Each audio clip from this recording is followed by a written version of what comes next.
I'm an epiphany chaser. I love science books. A lot of people would find them boring, but yeah, it can be like a little boring and it can be a little frustrating or you're not getting it or whatever. And then suddenly something clicks and you experience that epiphany where you like just see something about life just completely differently.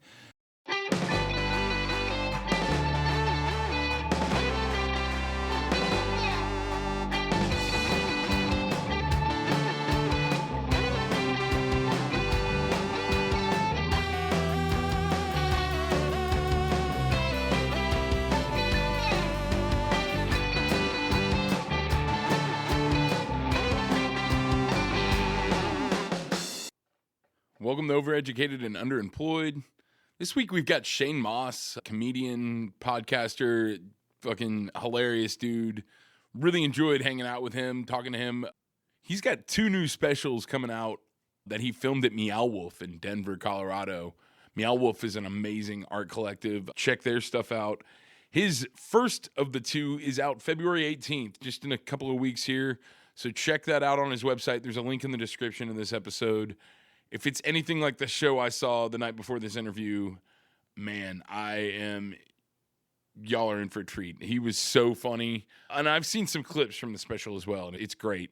February 18th on shanemauss.com. There's a link in the description. Check it out. This is a long episode, clocking over 2 hours.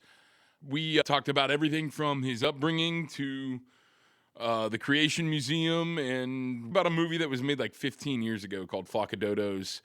And I think a combination of what Shane was talking about, selection bias, combined with like time, and I think a conscious effort for scientists to be better communicators over the last 15 years or so has made that movie pretty much null and void at this point. We got into all kinds of stuff. I hope you really enjoy it.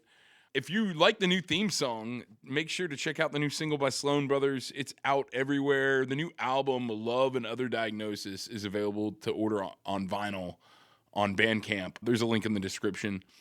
Thanks for tuning in. We got a lot of really cool stuff coming up this season continually, so hit that subscribe button.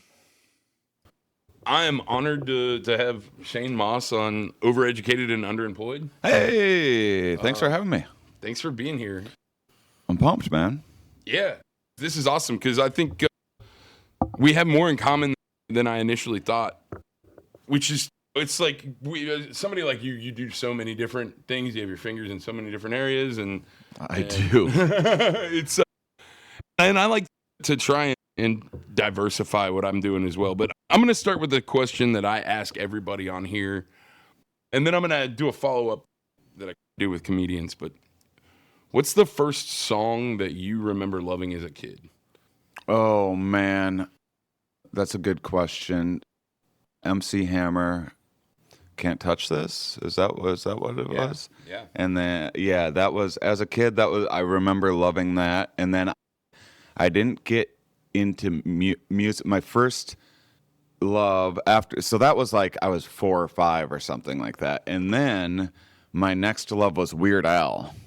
Oh, yeah. And so my parents didn't listen to music. Like, they didn't have music on and stuff. And for whatever reason, like, I didn't get music. And I remember Weird Al's parody of Smells Like Teen Spirit. Yeah.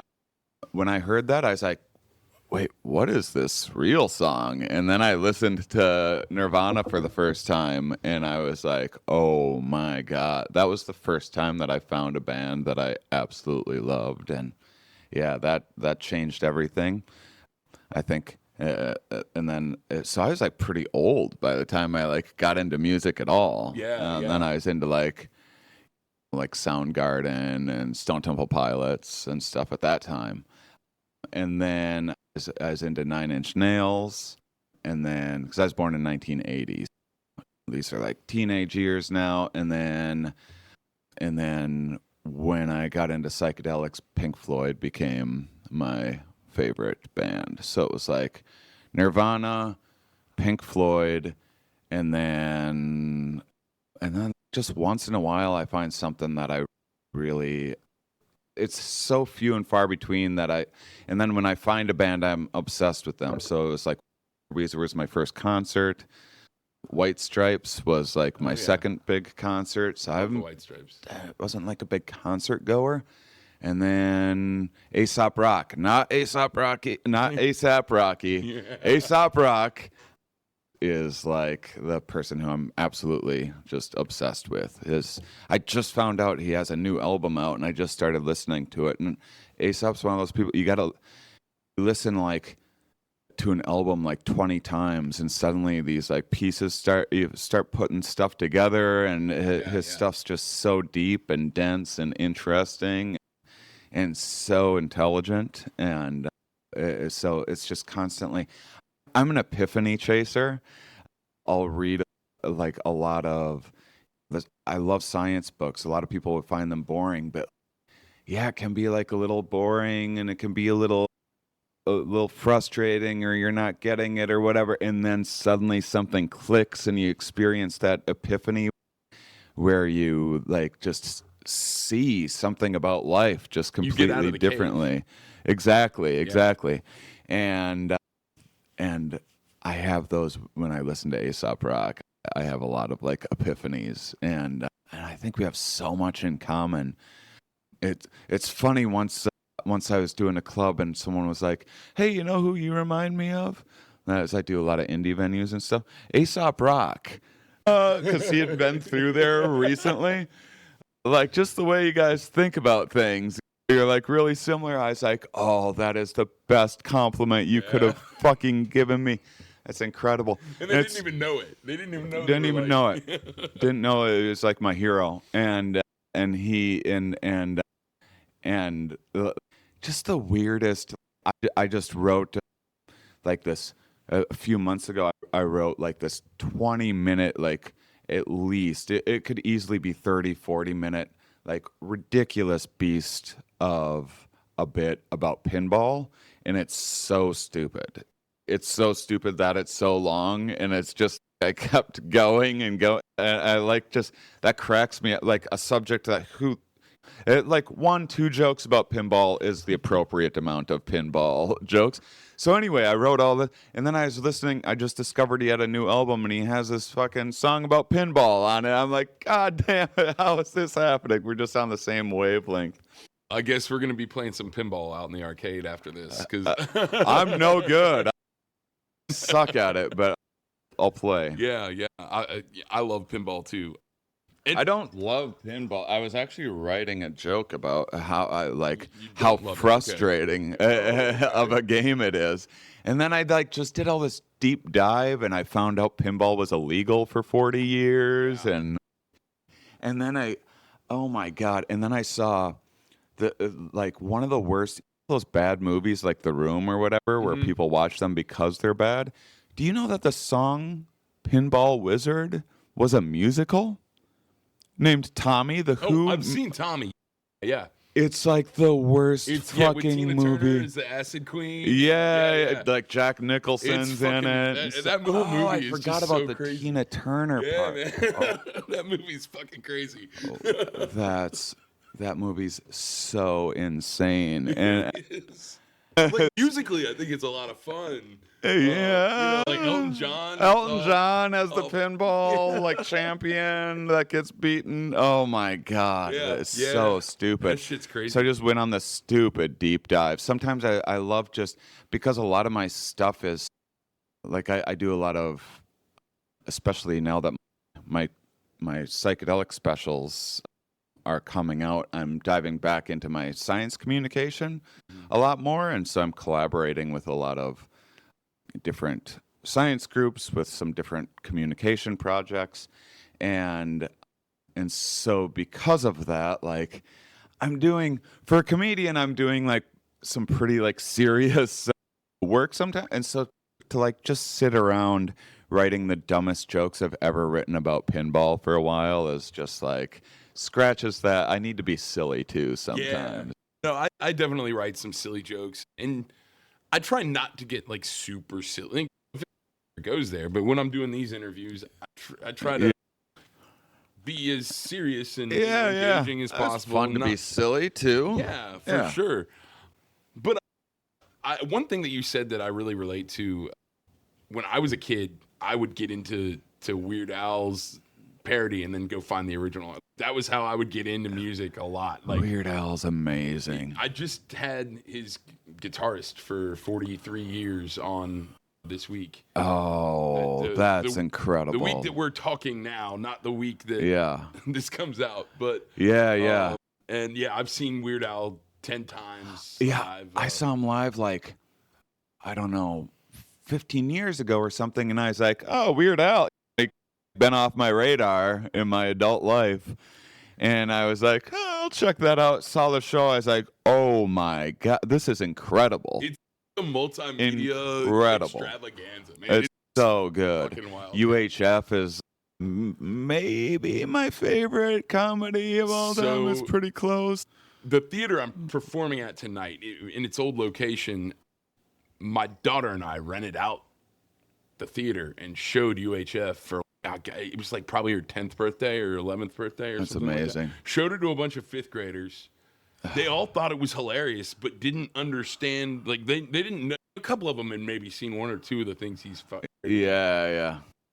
But good God, it still killed like a group of kids that had didn't really know Weird Al, didn't know any of the movies he was making fun of really at all. You get to drink from the fire hose. It's just, speaking of silliness, just pure silly. What a gem of a human being. He really, really, truly. And I think it's also just a testament to how many people he's inspired too. Because you're not the first person. I guess the cat's going to be on the podcast this week because I forgot to put them on the porch. That's all right. That's all right with us. What's your cat's name again? This is Pumpkin. Pumpkin. And I have jokes about her. She's very insecure. Oh, she's cute. But, so, yeah, Weird Al. Yeah, we rented out the theater, showed it. We made Twinkie Wiener sandwiches. Which... That's some good dad shit. They're disgusting. Oh, yeah. They're the most awful thing I've ever eaten. It's part of the joke, yeah. And he went vegan. I think that's why he went vegan. Because he...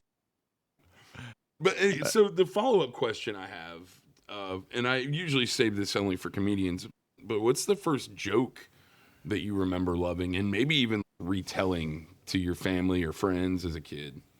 One that immediately comes to mind is maybe because of the UHF reference, the Emo Phillips joke. It was something along the lines of, I love to go to the park, and I can't do an Emo Phillips impression, and watch all the kids run and scream and jump around, and they don't know I'm shooting blanks, which is, I don't think you can do that joke anymore. But I remember that was one of the first ones when I was like 10, 11 years old or something like that. I've actually seen Emo open for Weird Al twice. Oh, yeah, nice. And me and my daughter got to meet him one night afterwards. Yeah, I've met Emo. Really amazing. He's great. Human being, yeah. Yeah, I've met him several times. Yeah, he's hilarious. So do you remember telling that joke to other people as a kid, or just like... I do. Yeah, I remember that. That's interesting. Yeah. How about you? For me, it was Who's on First, Abbott and Costello. That Loved was play on words. My grandfather showed it to me, and one of the only non-racist jokes he ever shared with me. And yeah. Man, it tickled me in all the right ways. I recruited a friend of mine to redo it in front of the school for a talent show, and it was terrible. But I loved Abbott and Costello, and not their movies, but that one bit really. And I love baseball too, so I think that was part of it. You know what joke as a kid that we had that kids these days, like I've asked my friends' kids if they have this joke like in their school, is the diarrhea jokes. Oh, like running down the ladder? And you feel something splatter, diarrhea. So now anytime I meet my friends... Be making fun of a medical issue. Yeah. So anytime my friends have kids, because it's like, you always want to like bond with your friends' kids if you can, but it's always like, oh, I don't know how to talk to You kids. seem like you'd be the good weird uncle. But you try, and sometimes I'm like, it's funny trying to impress kids and being like, I'll get like socially insecure. I want to be cool. Come on, kid. And so that's how I attempt to be cool. Is I try to give the youngins the diarrhea song to go and tell all their friends at school, so they can be because kids don't have it, so they can be the ones to introduce it. You're going to be a hit at school. You're creating class clowns across the nation. You got to tell them every day. Just show up with a new banger, and the other kids don't know that these are just from the archives. Man, the internet. I'm shocked with the internet that the diarrhea joke has not made it. It hasn't trickled down. Yeah. Sorry, that was I couldn't help it. But I love it. So, you already mentioned that your parents didn't really listen to music growing up. Were they also like not really exposing you to movies or TV, or was it? What was that like? What kind of upbringing did you have? So my mom is just the cutest, sweetest, like most wholesome person. A little bit to a fault. As the first kid and a little bit like overprotective and stuff. As a kid, it drove me crazy. Sure. As an adult, it was nothing but pure love, and I had a very secure. I was cared for and loved, but I remember it was my mom's one of the bigger worry warts that you'll ever meet. And like I remember last time I was through Florida, I went out kayaking with some manatees, and I was telling my mom like I pet a manatee or whatever, and her first question was, "Oh, do they bite?" And it's just that's her first default reaction to everything. Like, is it My dangerous or whatever? Is like I'm like, oh, that's illegal, man. True. Whatever. But all Floridians have pet a manatee at one point or another. And so she tried to like really have strict rules with video games and movies and TV and what was allowed and what was appropriate, and I was always just very rebellious. Were you allowed to play pinball? Yes, I was allowed to play pinball. Yeah. Where the line was, once they made it legal, no, it lost the edge. Back when it was illegal, and if you had a illegal pinball machine, I don't even know how you were getting one. There's like the pinball mafia or something. But oh man, you have an illegal pinball machine, you're fucking. That guy's cool. The engineering that goes into those machines is I actually just went to, where was I? In Seattle, they have this quote unquote pinball museum, and there's not so much information. There is some about each machine, but they have like a pinball machine from almost every year. Oh wow! Like some of the earliest ones, going back at least once they put the paddles in, and so I played every one, so you can see the way the designs changed. If you just start from the beginning, and in 4 hours or whatever, you can play like the whole history of pinball engineering. That sounds so fun. Yeah, it's actually, for someone that actually doesn't generally care for pinball. Yeah. It was super fun. There's this Atari collection that they put out that it's similar, but it's at home, where they take you through the history of Atari.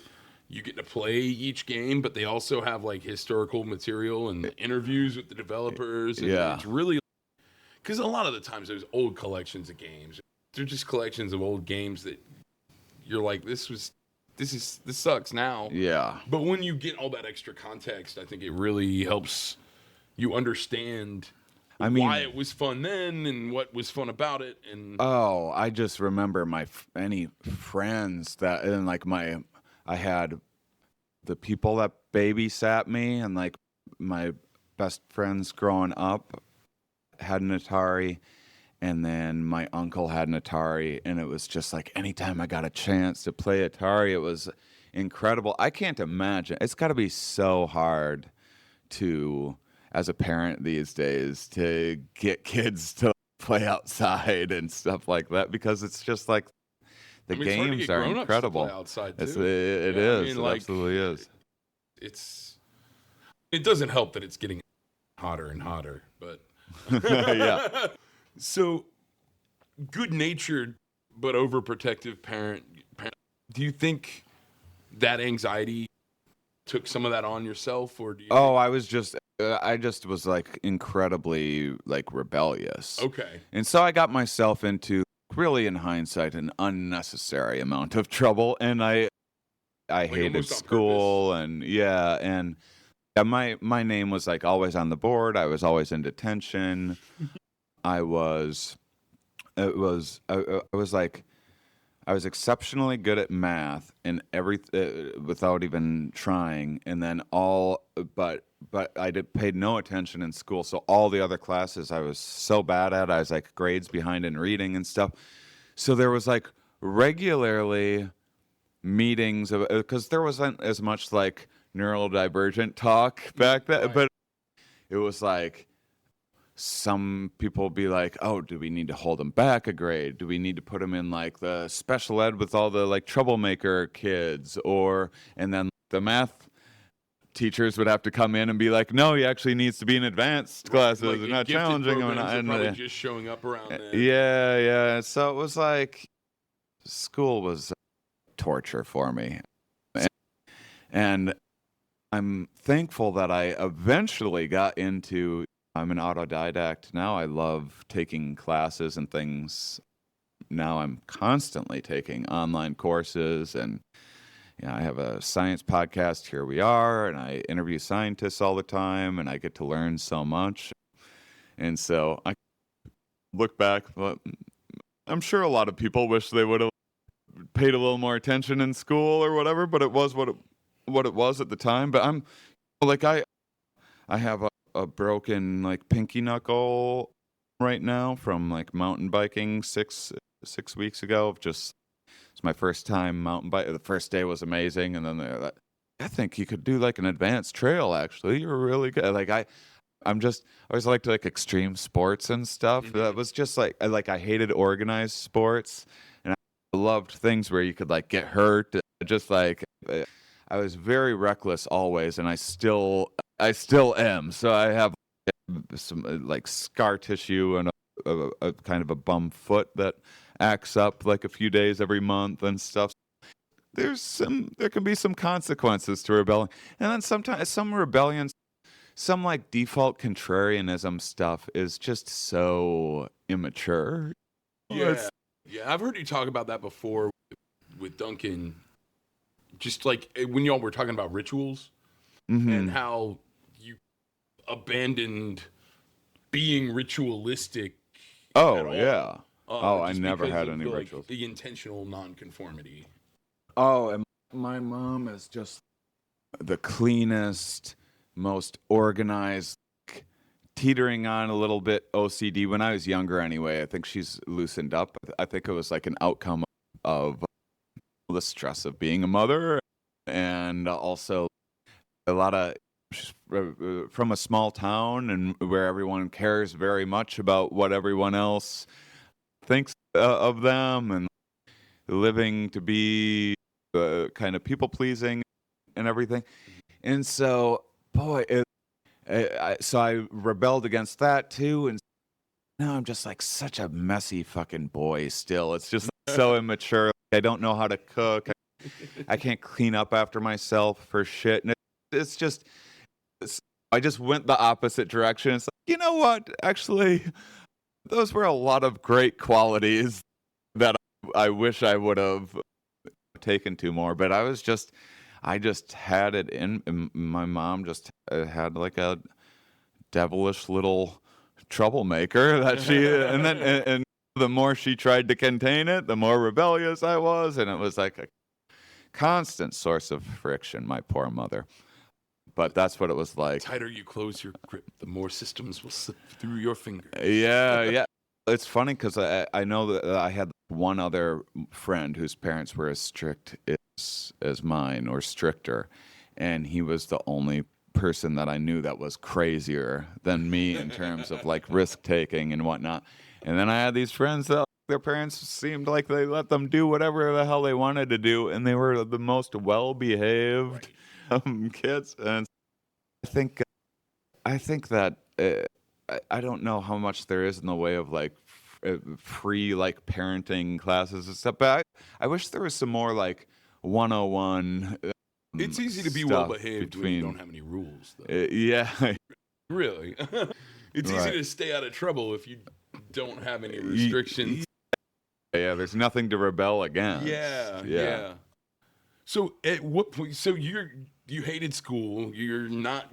Did you fit in? Did you feel like you had friends at all? Really? Or I actually, in hindsight, it was like I actually did have a nice little group of friends. To me, I felt like unpopular. I felt I was like the skinniest kid in school, and kids will always find a thing to pick on. And I have like my dad, and my dad's side of the family is like toward the quieter side, and so I definitely would have been voted like shyest kid in school.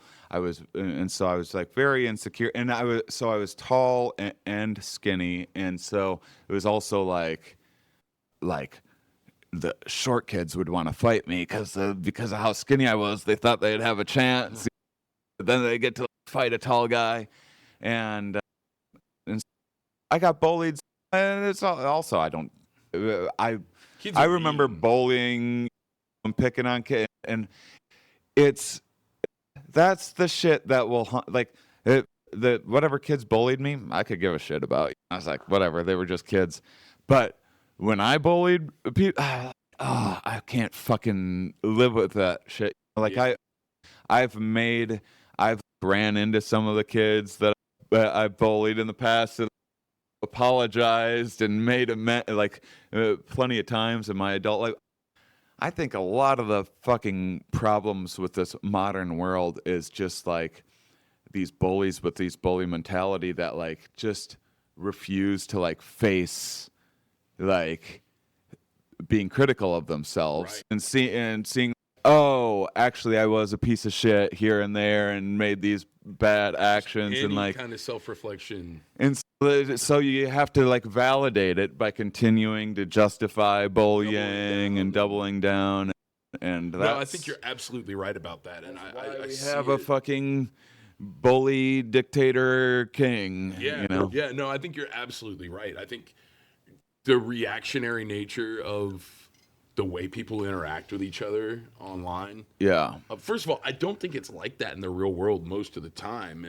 Like when I'm out there with real people, it's a very different thing than what you see online. But yeah, it's becoming more and more like online is becoming more and more like part of the real world too. Yeah. And the way that we treat each other is becoming more and more like that. And you're right. It's like the moment. I remember just a couple of weeks ago when there was the joke going around about how Mamdani was going to put Arabic numbers and make all New York City schools teach Arabic numbers. And some lady who's like a Democrat, like true blue Democrat lady on a friend of mine's wall was like, made some offhand comment about it. Like she thought it was like, but then she like tried to say, no, we shouldn't spread it because she was like, that's not true, or something like that. Yeah, like trying to stand up for Mamdani. Yeah, that's not really. He's not really doing that. And then somebody was like, Arabic numerals are just like the numbers that we use all the time. Yeah, but if we spread this around, then they're gonna use it as a. And I'm like, why can't you just admit that you were wrong? Yeah. Why can't you just be like, oh, my bad. Yeah, my mistake. Reactance, doubling down, lack of self-awareness. One of the things that one concept that I think quite a bit about is the is the evolution of self-deception. I spend a lot of time, so that the kind of my wheelhouse is in a lot of like my best interviews when I'm talking with people, when I'm like is thinking of the ways in which past pressures on our ancestors and through the course of evolutionary history have shaped our brains, has shaped various preferences and features that we are attracted to, may have been like indicators of health in the past and that sort of thing, and various social behaviors that we have. A lot of these drives that we had were because they were evolutionarily beneficial at some point, and our modern world's much different than it used to be. But so basically for human genes to spread, there's like kind of 7 different subselves of the mind that we really aren't like privy to, but there's tests that you can design to tease out these ideas. And this is like a imperfect categorization, but one of the ways that I like thinking about it is, there's a good book, The Rational Animal, that is, so you need like a survivor sub-self, you need the kind of like a night watchman of sorts, keep an eye out for surviving.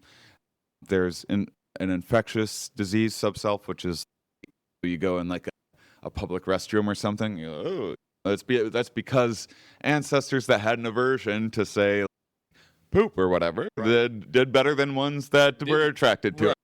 And and then you have, because we're social animals, so then every species also needs to find a mate, and then some species do some child rearing, which humans do, and then yeah, but like, a lot of fish just shoot out their eggs and they never see their offspring. And then there's let's see, so attracting a mate retention. So because humans have some pair bonding and paternal care has been selected for over time, which is also pretty unusual in species. There's features that it takes one thing to pick up a lady, it takes another thing to hold on to one. Those are like different features. Right. Yeah. And then there's because we're social animals, there's an affiliative sub-self, and then there's a status recognizing sub-self, which is knowing, kind of sensing where you are in a social totem pole in different situations. So it's always, my status while on stage is different than my status when I'm in a convenience store, which is different than my status when I'm like on a mountain bike course or something.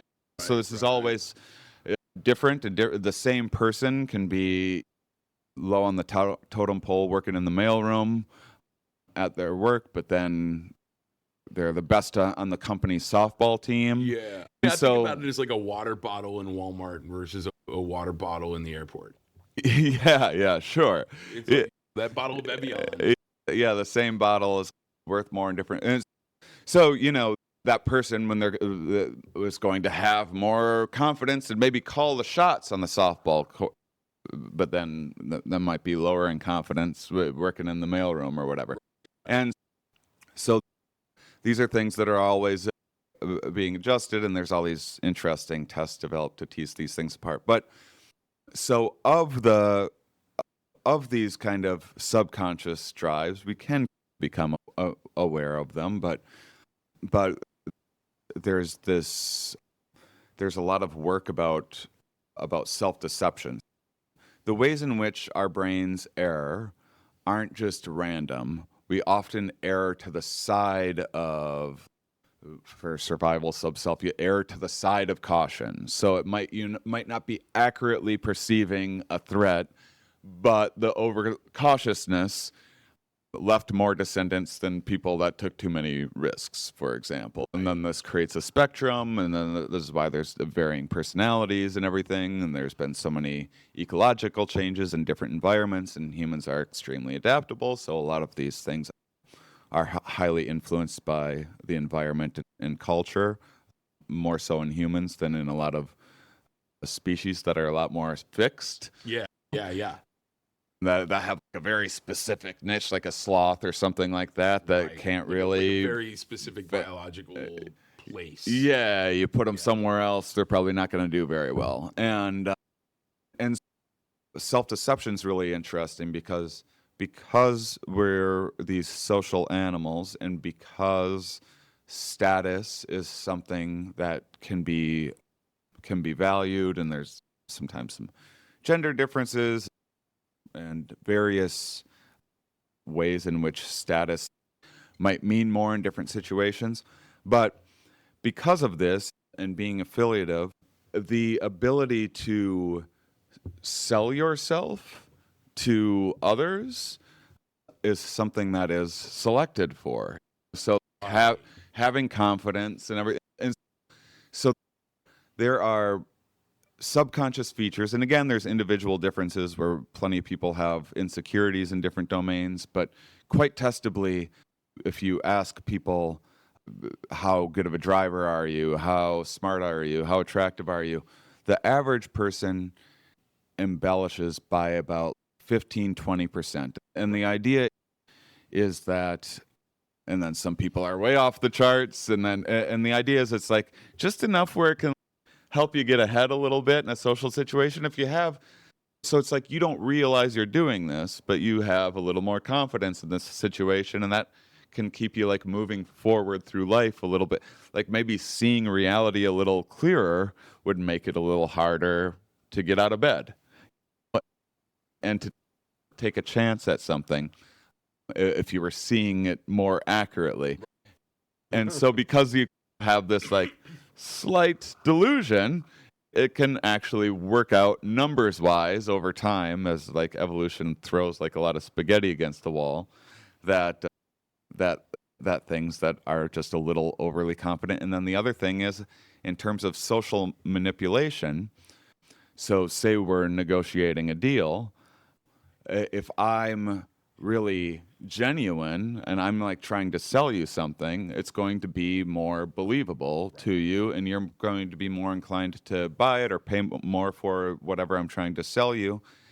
And so then you're trying to detect if I'm genuine or not. And so then there's these social features where some people might, like over time, you evolve ways to deceive, and then you evolve ways to detect deception. So much so that eventually some ways to deceive are hidden from our conscious awareness because it's easier to sell something when you believe it yourself. Yeah, so it's like these kind of lies that you tell yourself sure. a little bit. And it's not necessarily even lies, it's just embellishments. But you're genuinely perceiving this product that you made as better than it is. So there's a lot I want to teach. Yeah. Were you able to follow everything? No, for sure. And we're speaking the same language in a lot of this too, just because of my background in history of science and history of biology. Yeah. But what strikes me about a lot of what you were just saying too is like all of that, understanding all of that is crucial to being a comedian. Yeah. You have to have some self-deception that you're like, that people even want to listen to you talk by yourself on stage. Yeah. Like you have to, especially early on, I have to delude myself into thinking people actually want to hear what I want to say. Yeah. Or same with putting out something like this. It's like you have to believe this thing that may or may not be true. Yeah. You have to believe that what you're doing is worth people's time. But then you also have to be able to have that self-reflection to be like, maybe the real world isn't the place for me. Like the 9 to 5. At what point did you realize that and realize that you needed to pursue something different than, because I feel like this is what was going on. You already knew it in high school. You already knew it in school. Oh, when I was 9 years old, a friend of mine had told me I should be a stand-up comedian, and Okay. I didn't tell anyone then, but it was like at the age when everyone was figuring out, oh, what are you gonna be when you grow up? We just graduated fourth grade. Time to make some big the choices, and and nothing seemed appealing to me. And I was raised really, by my standard, pretty strictly religious, I would say. What religion? Catholic. Catholic. But my dad was Catholic, my mom was Lutheran too, and so it was. I think that they were more flexible in terms of denomination, just Christianity. But I had some questions about that, like very early on, in the same way that like everyone was like Packer fans and would get so excited. And I remember watching football and being like, I don't get what the fuss is about. Hey, as a kid, I was like, let's go outside and play sports. I want to play. Like watching like other people do the same thing and for hours and hours on end. I found out when I was like 5 that if I just rooted for the other team, that the Packers weren't playing, that the Packers were playing, it would drive my uncles like insane, and it just cracked me up so much that I could just push buttons that easily, and it was like fascinating to me. And so because of that, I remember around the same time that I started questioning Santa Claus, 4 years old or whatever, even. It wasn't long after that I started being like, well, what is this stuff? And how does this prayer is? So there's a thing, just listen. Wait a second. Is this just like a story people are telling themselves? I've always thought of Santa Claus as like God Jr. Oh, yeah. It's like you're just absolutely like getting them ready for somebody watching them all the time. And you're giving them the carrot before you give them the stick. Yeah, and there's a lot of reasons why humans have been able to. There's a lovely book, which it's not the only take, and it's not a perfect take, but the book *Sapiens: A Brief History of Humankind* that makes a case for the evolution of cognitive features that allowed humans to cooperate in large numbers over subjective ideas, things that only exist in the human mind. So, like, and he put that at like 250,000 years ago. Is that right? That we started to develop that? I think he's speculating on that maybe there was this change during the cognitive revolution, which was around like 80,000 years ago or so. But yeah, so humans are like, so his case is around that. So humans have been around for about 300,000 years, and his take is that maybe what happened when there was like this explosion of new tools and stuff like that, it was something that some sort of aspect of our cognition that had been selected for that allowed for this, that took off. Well, and like the earliest tools are found in Neanderthal caves and things like that too. So like even and we were interbreeding with them a lot at that point. Yeah, and so this was like a lot of the case that he makes in his book was like, how did we outcompete Neanderthals? And Neanderthals weren't able to organize in the same numbers that we were. And the speculation is maybe it's because of these subjective beliefs. But then we also have all these other evolved cognitive biases, which are that we have theory of mind, an understanding that other things have a mind, and we try to test for that in other animals as well.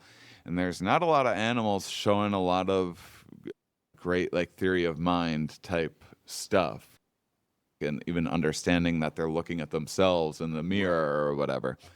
And so this is really beneficial if you know something has a mind, and if you know something has an intent and agency.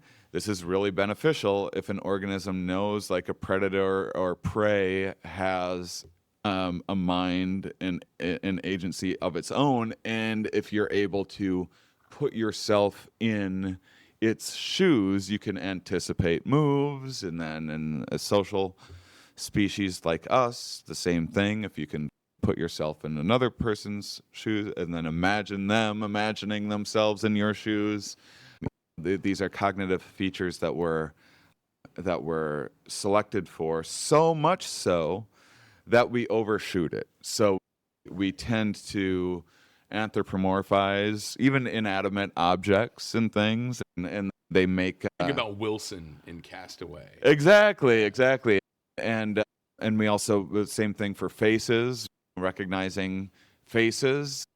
If you look at in a bush to know if there's like a face of an animal rather than just like a random Clouds. pattern is so beneficial that it's not that big of a cost to perceive shapes in clouds and be wrong. That's not a big deal.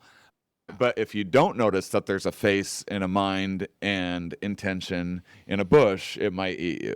And so it's to that better safe than sorry, erring toward the side of caution. It's so useful to imagine a mind and agency that we projected onto other things, but much of human history, it seems like hunter-gatherer tribes today have a lot of animism, where there's a tree god and a cat god, and there's a god for everything. The Greeks and the Romans had a lot more of that. Yeah, that was like polytheism, which is a little bit different than like animism, which is like a nice way of, you have these archetypes of the perfect tree, or I always thought of them as being like in relationship to what their relationship with nature was, right? Exactly. And the more hunter-gatherer people had this closer, more reliant relationship on their environment. And once you start the agrarian building cities and having agriculture and accruing, and then now suddenly status becomes a much bigger deal once you can suddenly start accruing a lot more resources and owning more things, and having suddenly you can store enough food for thousands of people, and someone else that doesn't have that many assets might not be as valuable as a mate or or as a friend or whatever. And so then once we started perceiving the status a little bit more, you see it go more and more into these monocultures where we tend to perceive single God, but at the same time, but it's all, a lot of the same features are still where you're over perceiving them. But now it's, instead of appreciating that there's a God for everything, now it's just,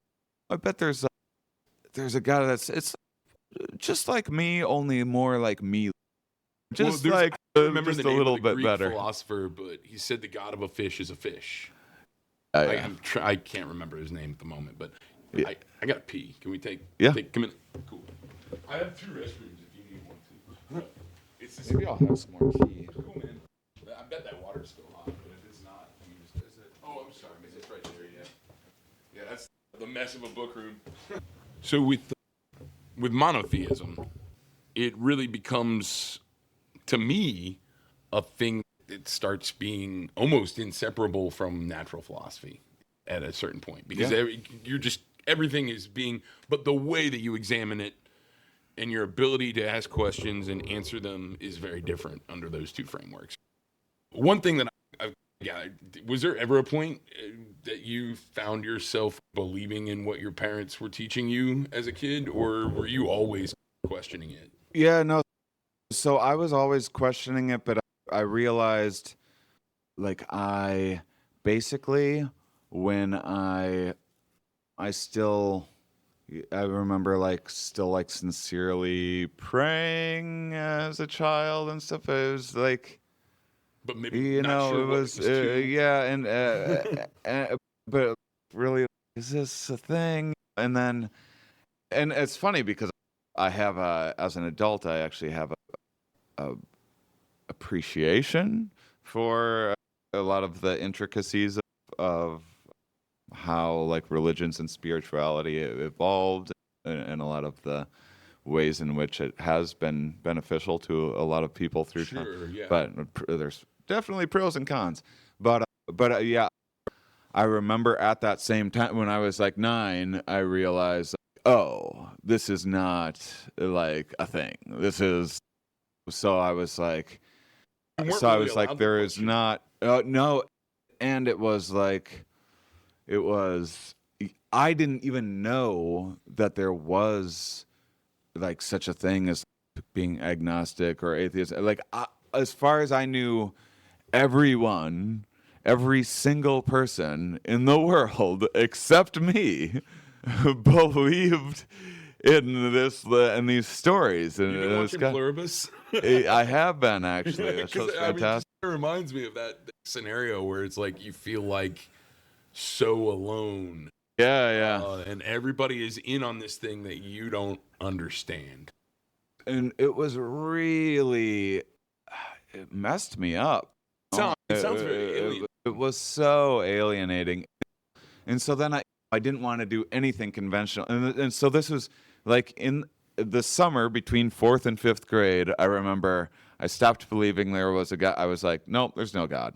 And then I have more nuanced ideas now, but when I was 9, Yeah. and then I realized I wanted to be a stand-up comedian. And then that was like, it was weird because I didn't tell anyone, because like my very responsible, pragmatic parents, I felt like Well, I told them they'd try to stop you. that's the way I felt. That's unfair to Right. them, but Well, that's just how your it felt in perception, my yeah. And rightfully, if anyone finds out you're a comic now, people are like, hey, tell me a joke or whatever. I Right. knew that there'd be an expectation, or I was worried people would make fun of me for wanting to be a stand-up or whatever, and so it was like my biggest secret that I had. And I can relate to that, to be honest. I feel like I carried a similar feeling around all through parenthood, where it was like I couldn't tell anybody that's really what I felt was right for me, because I had to be a responsible parent. But it was like in my heart, I was like, I know one day. And I used to tell myself, oh, it's really rare for young comedians to have anything interesting to say. So I'll just do it when I'm older, is what I would tell myself. But it was like this secret that I kept to myself. And I've loved comedy since I was very young. But yeah, really, I feel you on that one, man. So, what was that like all through school? Because it seems to me like you were probably still like the class clown. No, actually, I wasn't a class clown. I was maybe in like math classes where I was like, because then it was like where the water when you were the water bottle in the airport. Yeah, because there was like just nothing. You know, if I was like sleeping in class or whatever, and a teacher would call on me to wake me up or to catch me like not paying attention, I could just easily, I knew the answer, I could explain it, I could get, and I could like oftentimes explain it, sometimes even like better than the teacher, because it's a lot of times you were on the softball field, not in the mailroom. Yeah, and it's also there's some research that shows the best teachers of, say, like 5th grade math are like 7th graders, because they're like a couple years ahead, but they still remember what it was like to learn that. So it's not like there wasn't anything like special about me. It was just I was very comfortable in that space. And so because I was comfortable, maybe I would be more of a goofball. And so I do remember people thinking like I was funny, and like bullies knew I was funny too, and like that it was like my self-defense a little bit. Like they had to be careful because they might want to bully me, but they're going to end up with like a new nickname or something like that if they do. And so it's not, but I wasn't like I wouldn't consider myself a class clown. I was like really back of the room, very quiet, and I really kept to myself. But my core group of friends, I'd be the funny one. Yeah. Did you find yourself like struggling with anxiety or depression? Oh, or anything yeah. like that a lot as a Depression. depression. Yeah. I didn't have Well, it sounds like anxiety. you already felt very alienated just by who you thought you were versus everybody that you were around. Yeah, yeah. And by the way, like none of this is. I'm 45. I don't care at this point. Like No, I'm but I over. think- But it's to the extent. I also teasing apart all these subtle little details that shape us in life histories and stuff. Yeah. But I just don't want to be like, oh, poor me. No, I'm not gonna get the Freud. I'm not getting the Freud doll yeah, out. I do have him hanging out over there, but oh, nice. But yeah, absolutely. I remember, and then another thing happened, which was like the only adult that I respected. This like doctor. My mom worked at a clinic, and there's this doctor. Dean was the name, family friend, and he just had a like great way of like relating to me, and I felt like buddies with him or whatever. He killed himself when I was like at that same age, and it also got in my head. I was like, I get it.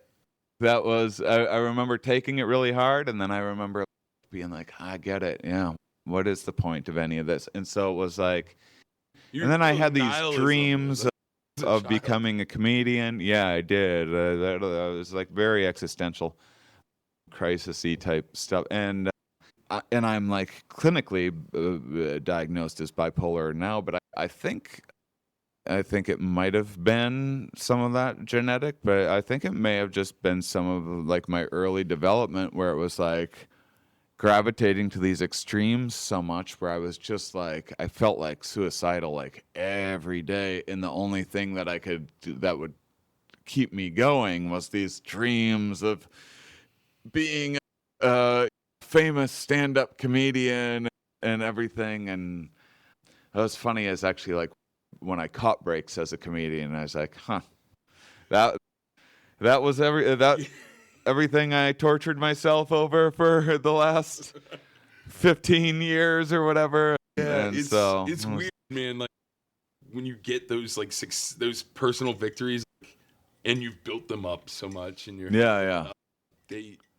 I don't want to say they lose meaning, but it's really hard to stay present in them. Yeah, it's sometimes. Also more like I remember in Boston, I was pretty popular when I moved to Boston. I was getting to be. Did you move when high school? No, I wanted to, and I kept on. Oh, I'm gonna save up some money, then I'm gonna move. But I had gotten into drinking at that time and spent all my money partying, because then I was starting to become popular for the first time in my life, and that was, oh my gosh, I get to be popular, and I remember that being like really meaningful to me to get to be like the funny guy at parties or whatever, and alcohol loosened up my shyness and everything, and so liquid courage, and I was like so scared of girls. Oh my god, I was so insecure. I'm still scared of them. Oh yeah. And when you get regularly picked on for how you look or whatever, and for me it was like being freakishly skinny. I was like legitimately the skinniest guy. That ages very well. Again, I'm not complaining, but it shaped me. And by the way, I just want to say you don't have a poor pitiful me tone about any of this. So you're good. But I do think it's interesting to talk about this stuff.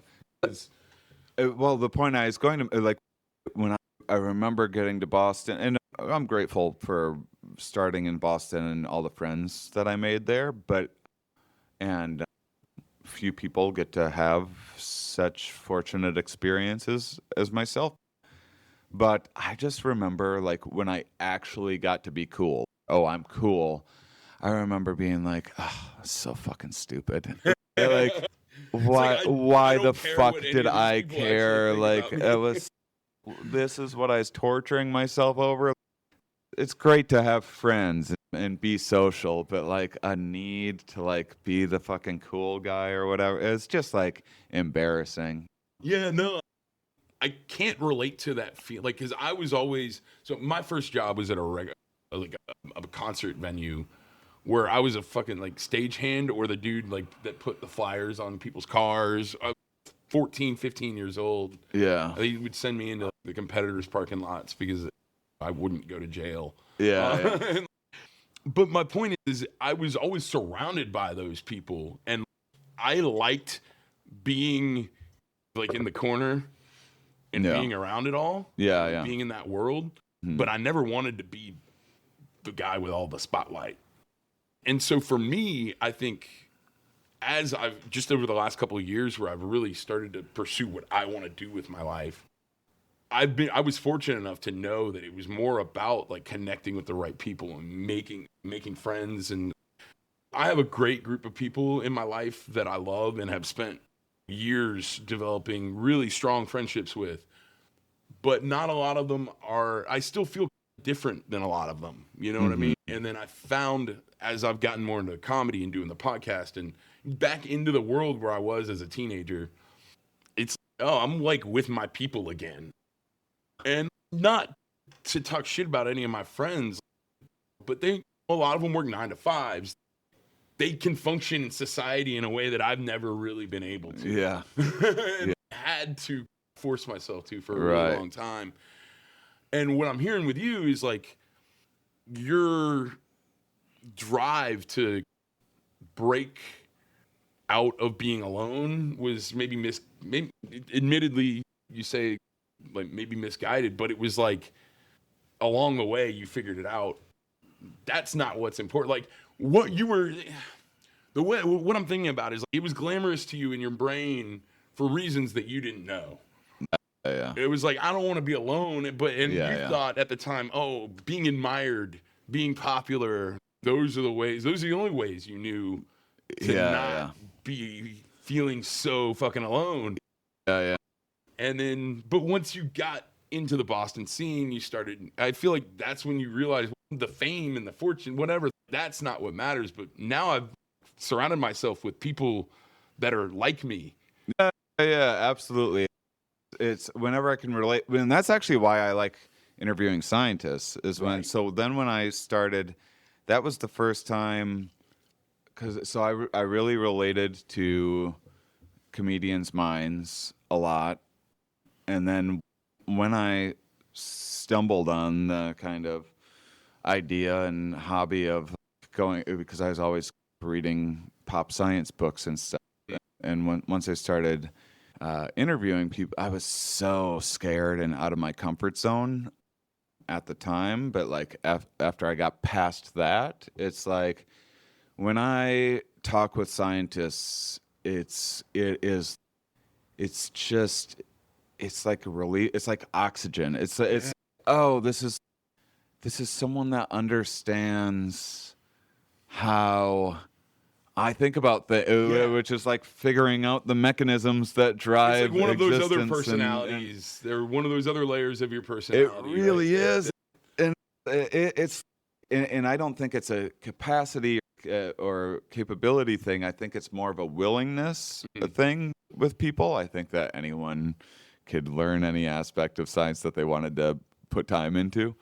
But I think that's true for a lot of things, but wanting to do being driven and having that curiosity, it can be really hard. And I see, and I know I'll try to be like, oftentimes I'll be in a social situation and I'll try to, but I still don't talk that much. I'll try to drop like some little bit of science knowledge about a cognitive bias or something like that is extremely applicable to like the specific situation that we are in.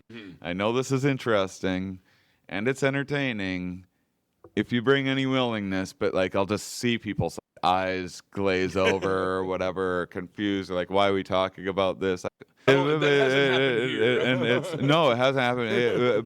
But it's so it definitely makes me feel like an alien a lot of times in this world where it's like, oh man, a lot of people just can't relate to, and there is like a serious scientific literacy issue.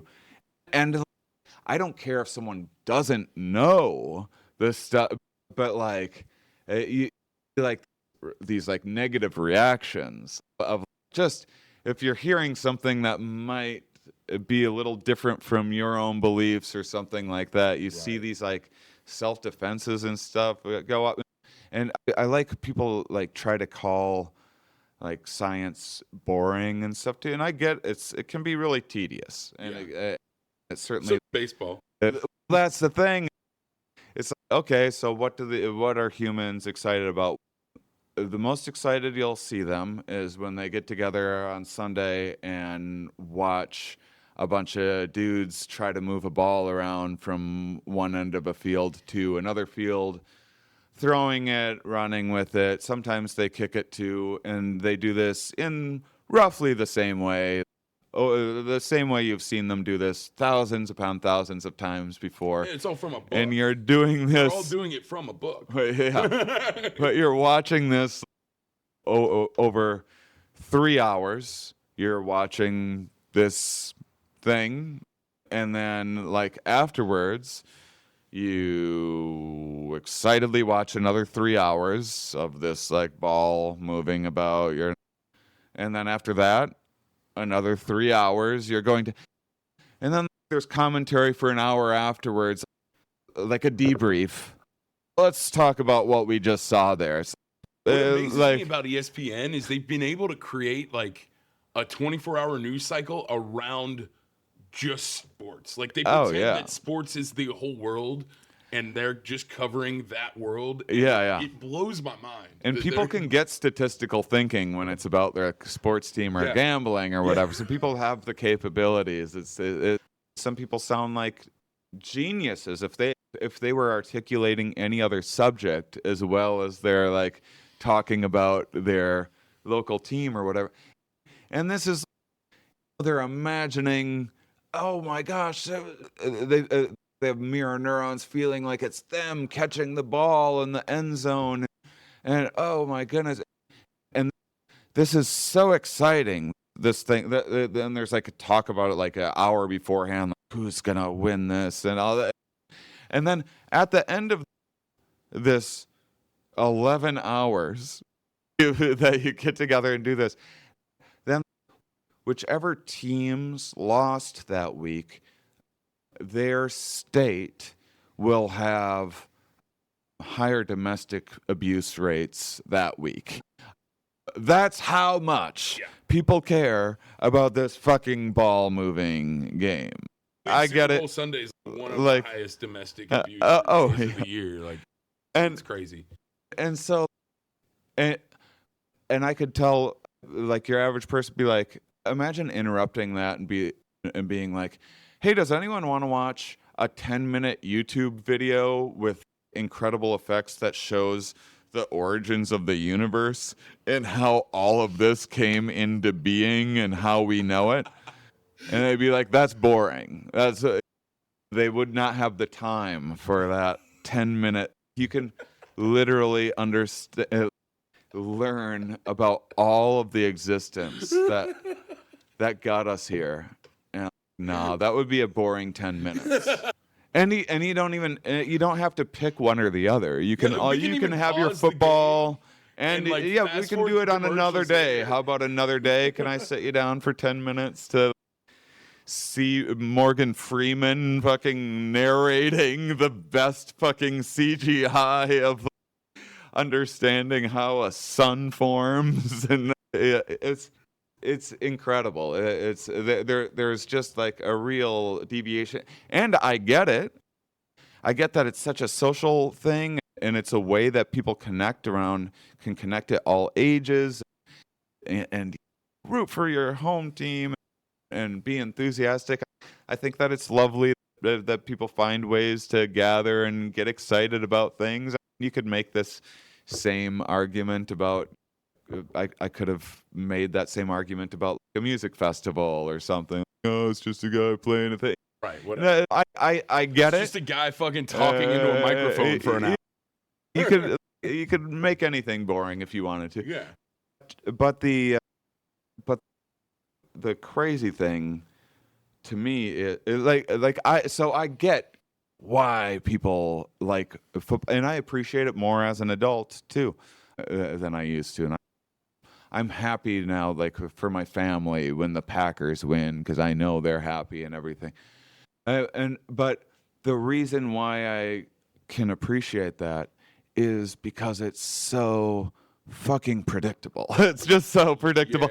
And there's nothing inherently good about football. It's just like if you go to Australia, they're doing the same thing with rugby, or in other places it's soccer. So there's nothing like inherently like, yes, we've reached the pinnacle of this objectively good sport. Like people that are really into football would perhaps find a game of cricket to be as boring as I just described. I don't like football. I like baseball.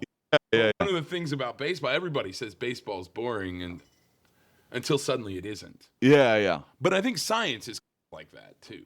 Yeah. Because science, it really is pretty fucking boring.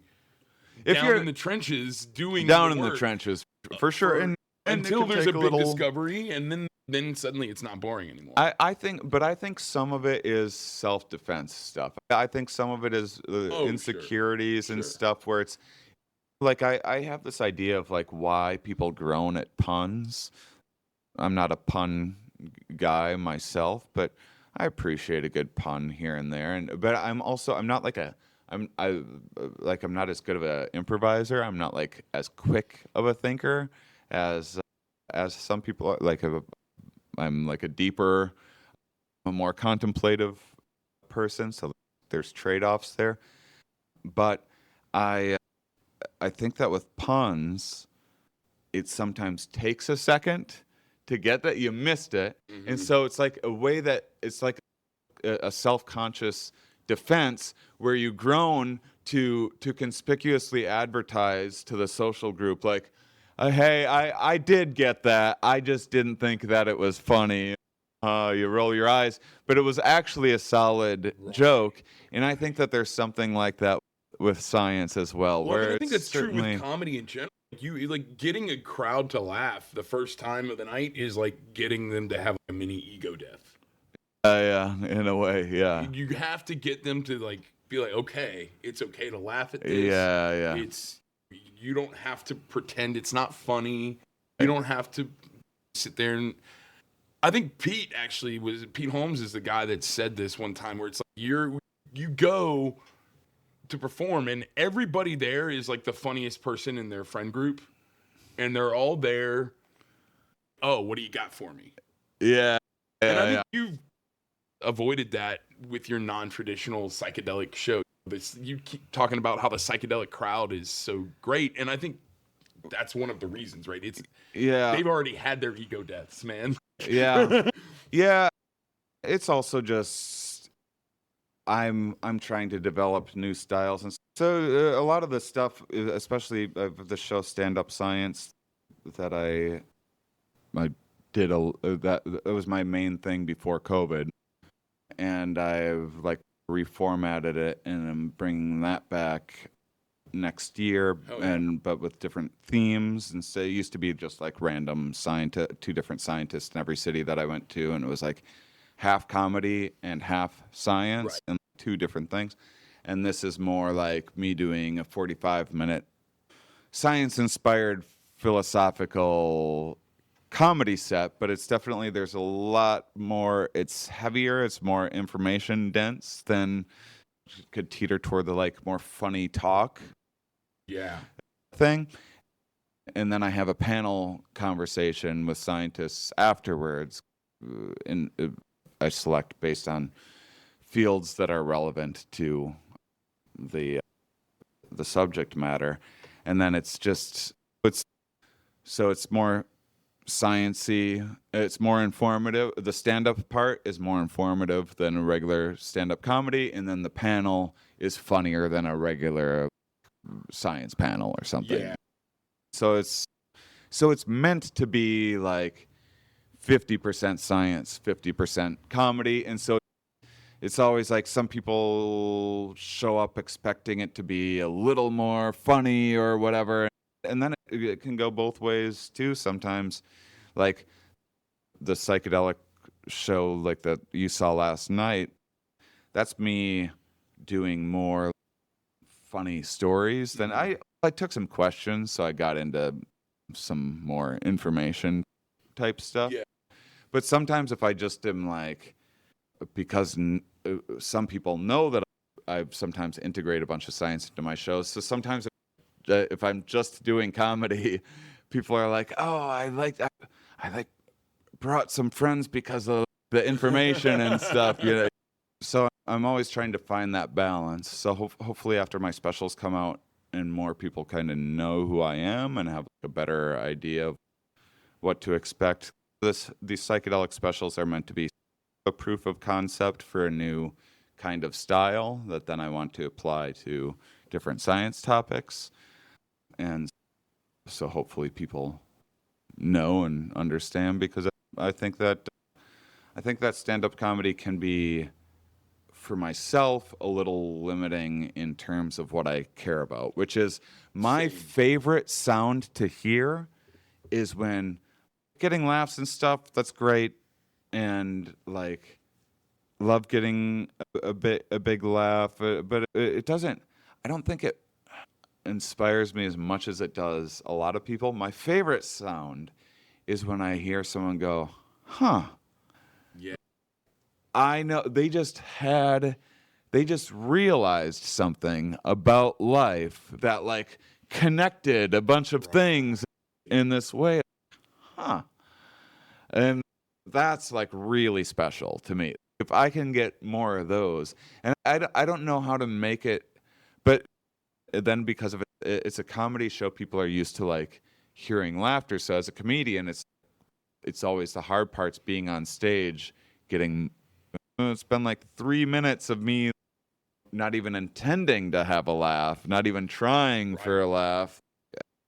Well, How that was far one thing can I noticed about something you have heard you talk about in the past was like you used to be really focused on like laughs per minute, stuff like that. And then I noticed last night, like you didn't even go for like an opening joke, like most comics would do to just break the ice or whatever. Like it was very clear to me that you were like, I'm just gonna have a conversation with you guys. We're gonna ease into this and we're gonna have a good time. And it was fucking great. Thanks. I loved it.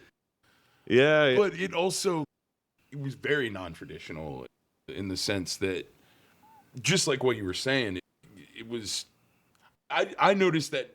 Can you talk a little bit about? And then I want to go back again for a minute. But can you talk a little bit about that shift that you had from trying to just get all these laughs per minute to relaxing into this new style that you do? So when I started wanting to, so it actually didn't even occur to me to put science, put any of the science concepts into my act ever. I was just reading science books as a hobby. It's so weird. The thought never even crossed my mind. Like, oh, maybe I could put some of these concepts in my comedy, until I like caught the break. I had like a 5-year plan when I started comedy, and I accomplished those goals that I had. I exceeded them. And then I was, what do I want to do with this? And also I wanted to think about performing internationally more, where there's like a lot more like themed shows. And I was like, yeah, maybe I'll try doing some science jokes. And at first it was just like, oh, there's all these funny animal mating behavior things. So that's like an easy transition from dick jokes to like sciencey dick jokes. Yeah. And Anatomy is always hilarious. Yeah. And which maybe I did a special mating season on Netflix, but maybe I should do another mating one sometimes, because it actually is. It's just like all the gender war, culture war shit got so annoying that I'm like, I don't want to. Yeah. I don't. We need to have one day a month where we have the great gender war, and like we all yell about dicks and vaginas and who can have them and what we do with them, and then the rest of the month we just get to move on with our lives and do the other things that need to be done in life. But I mostly just moved on. Yeah. I don't know. But there's. But anyhow, but there's so much. There's so much great. But there is great stuff in there with just the way insects mate and stuff. It's just wildly fascinating. Yeah. But Yeah. but so that seemed like a little inroad, and so then I'd try out like a couple jokes, and then I realized to set up this concept for this joke, it's just taking too long to get those laughs per minute. So now it needs to be like a themed show because it needs to have a through line, because if I'm going to put the work into setting it up, then there needs to be like more payoffs. So instead, the way that I think about it is, how do I create a lens? How do I have, this is my thesis kind of statement, and I'll explain that, and that's going to take a little more effort and attention span. But then once we have that new lens created, now we get to play in my world that I've created for you. Yeah. It's beautiful. It's a beautiful thanks. world you've created. Yeah, thanks. So I want to go back for a minute because you're holding on to this secret for a decade that you want to be a stand-up comic. Are you writing? When I was a teenager, I started writing, yeah. Yeah, I would say, because I don't think I started in 8th grade. No, I think I was in high school, so I think I was like 14, I think. Might have been a little earlier than that. But I remember writing a lot when I was 14. Was that like therapeutic for you? Yeah, and it was inspiring, and I felt like, oh, maybe I'm onto something here. And yeah, it was nice.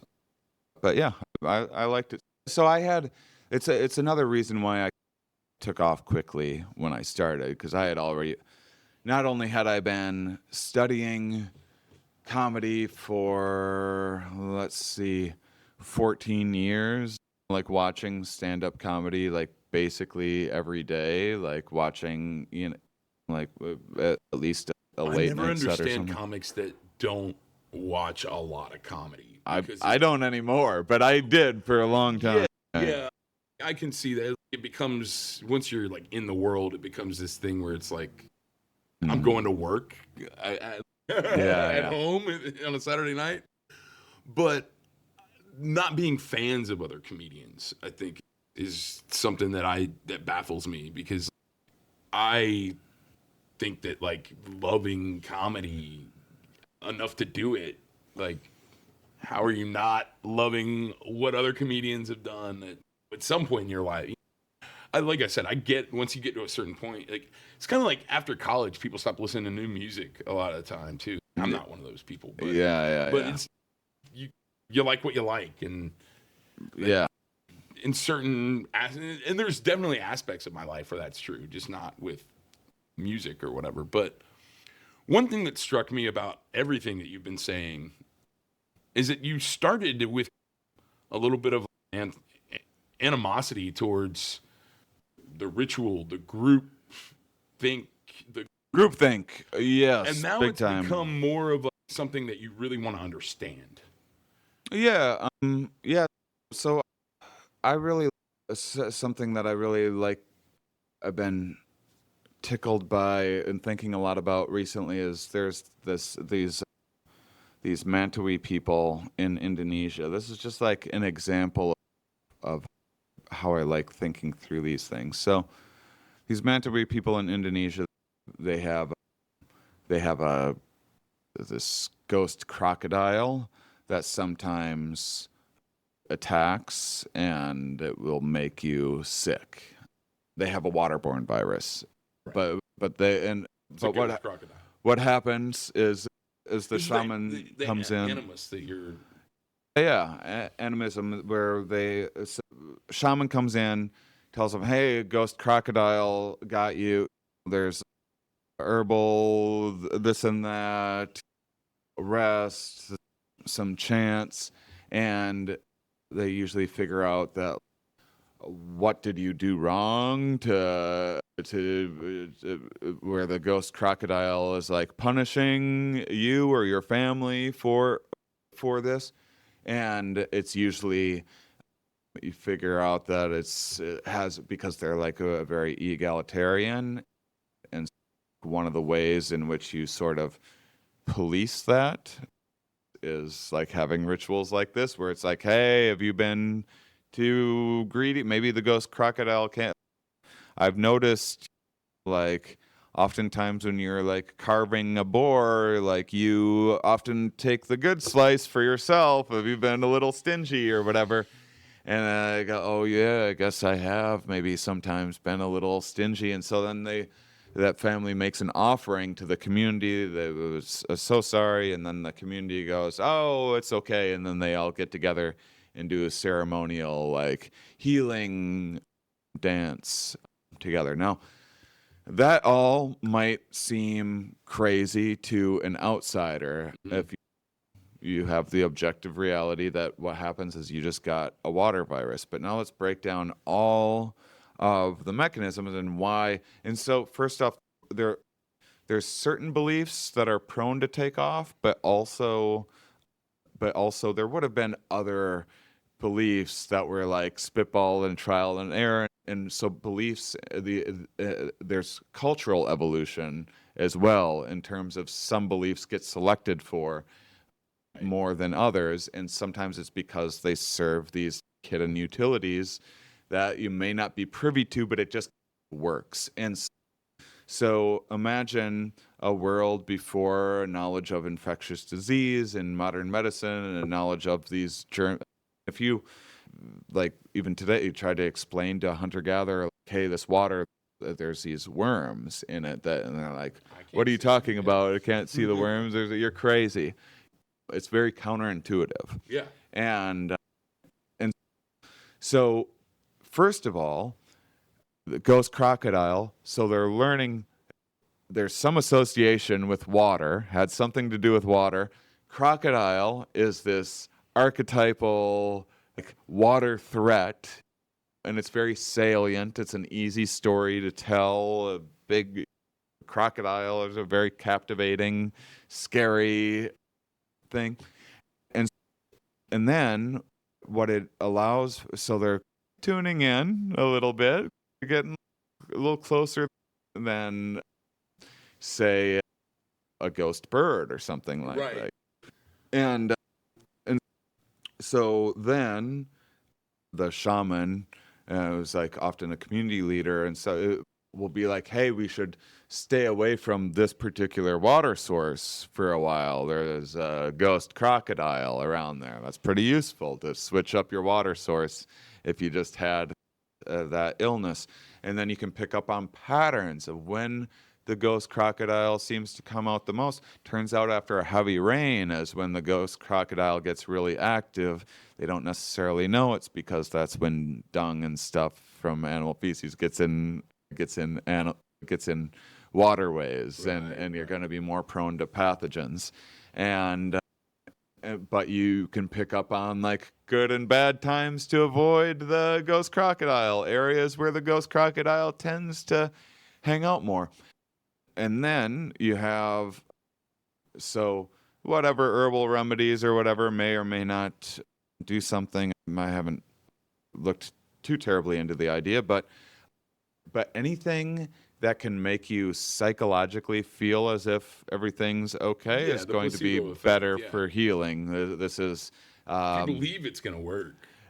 And the mechanism of action is that stress mobilizes energy away from long-term things for in the moment, to get you out of danger, to help you like hunt the thing or whatever else. It mobilizes energy to the muscles, so it takes things away from anything that isn't necessary in that moment, being like immune system, digestion. Well, this is why they do double-blind studies with drugs, right? Because they give one group the drug and they give one group a placebo pill. Yeah. So everybody thinks they're getting the drug. Yeah. And then there's different things that add to a placebo effect. How big is the pill? Is the person giving it to you wearing a lab coat and stuff? And is it invasive? Did you have to go through a whole thing for it? There was a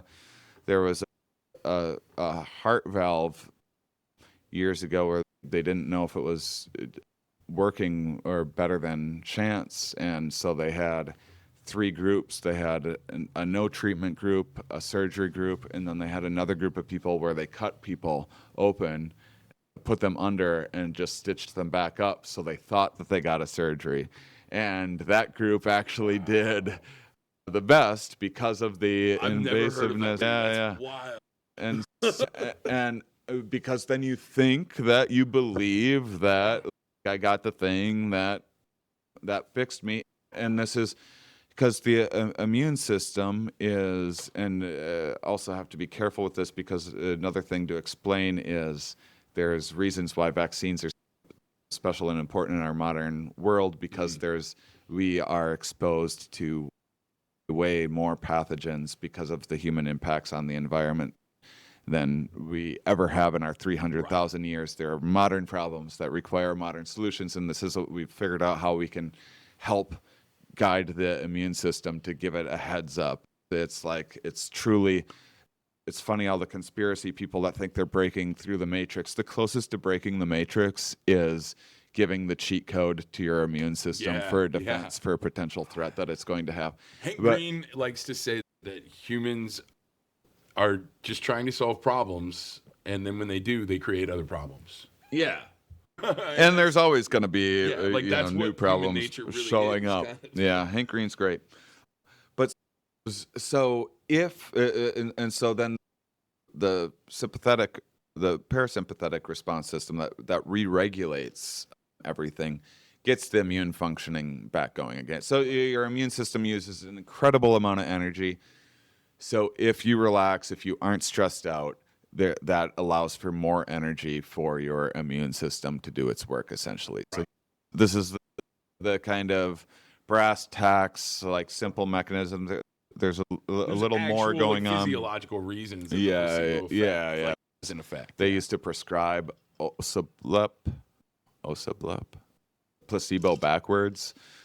And then that was eventually considered like unethical, but you'd give it to people and it cured a lot of things. And then doctors could be like, "Oh, you got osablep." Well, and that's why all this pseudoscience, people do think it works, because of course it worked for me. Yeah. My mom was always into every like little homeopathic this and that thing. My whole life, I've seen that stuff, and so placebo. So a shaman coming in doing these rituals that leads to a sense of comfort and relief. Now, let's talk about why the blaming. So this is rather random. They did not do anything to deserve a waterborne virus. Yeah, they didn't take extra bore. That was bullshit. Yeah.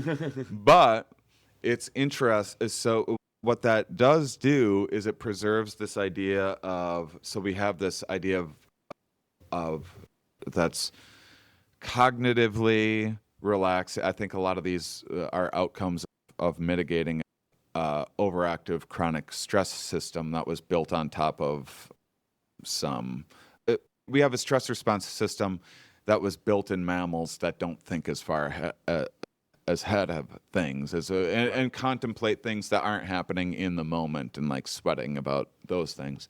And so we have these like ideas of a just world in our mind that if you do everything right in life, then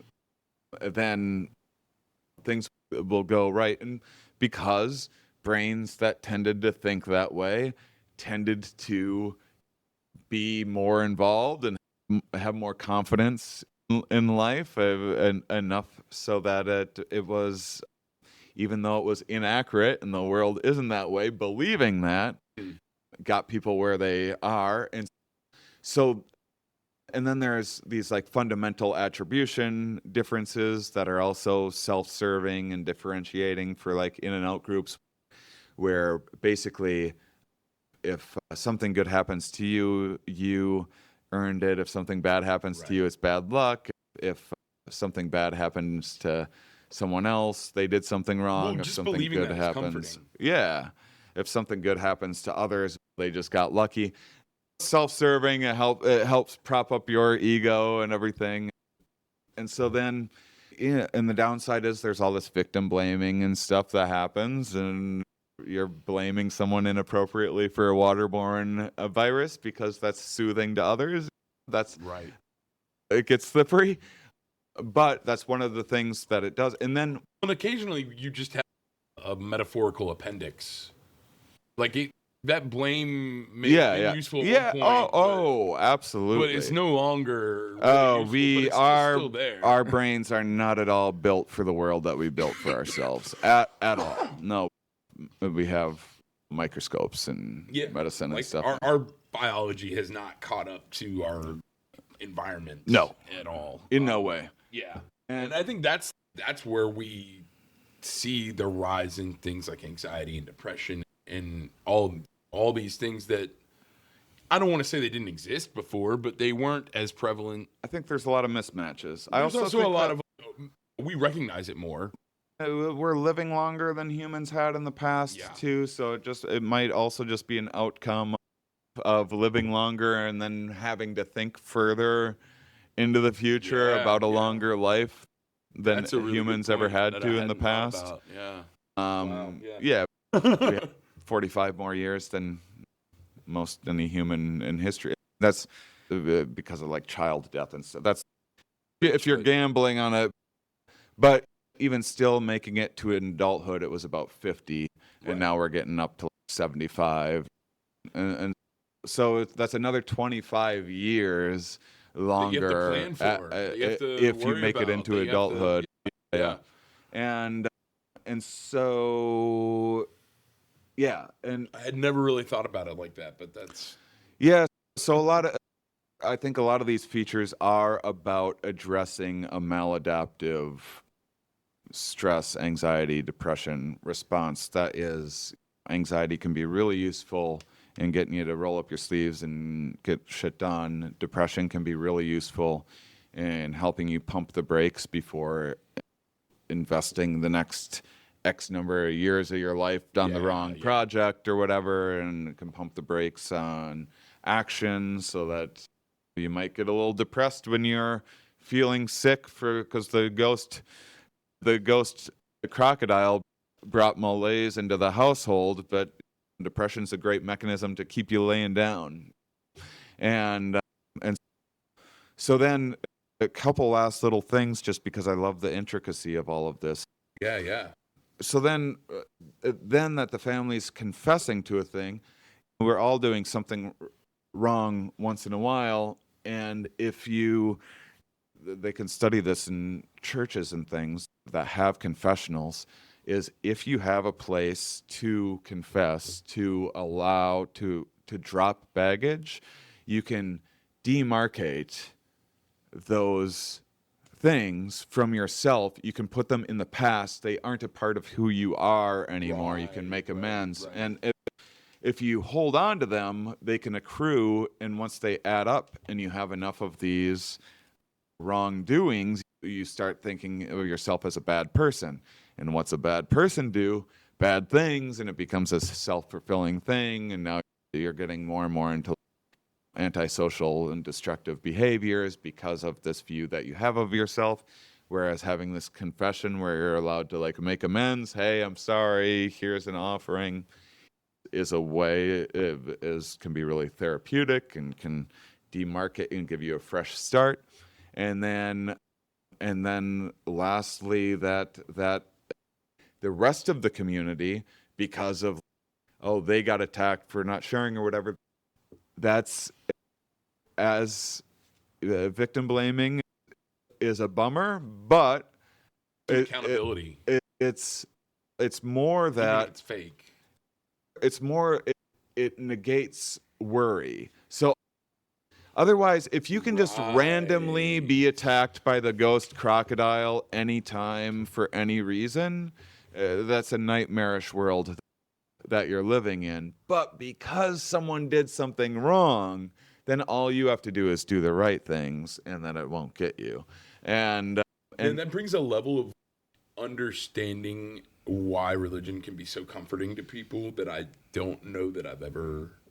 And this is not like new stuff to me, but thinking about it that way is. Yeah. It's one of those, Yeah, there you go. For sure, man. Yeah.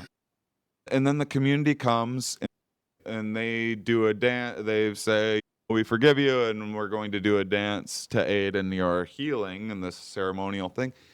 And that's bringing people together and playfully engaging with potential threats is a comforting way to address threats. Halloween was originated as you're going into winter, the deadliest time of year, and you are confronting ideas of death and ghosts and things, Yeah, and Easter spirits, was the spring and equinox, and right. yeah.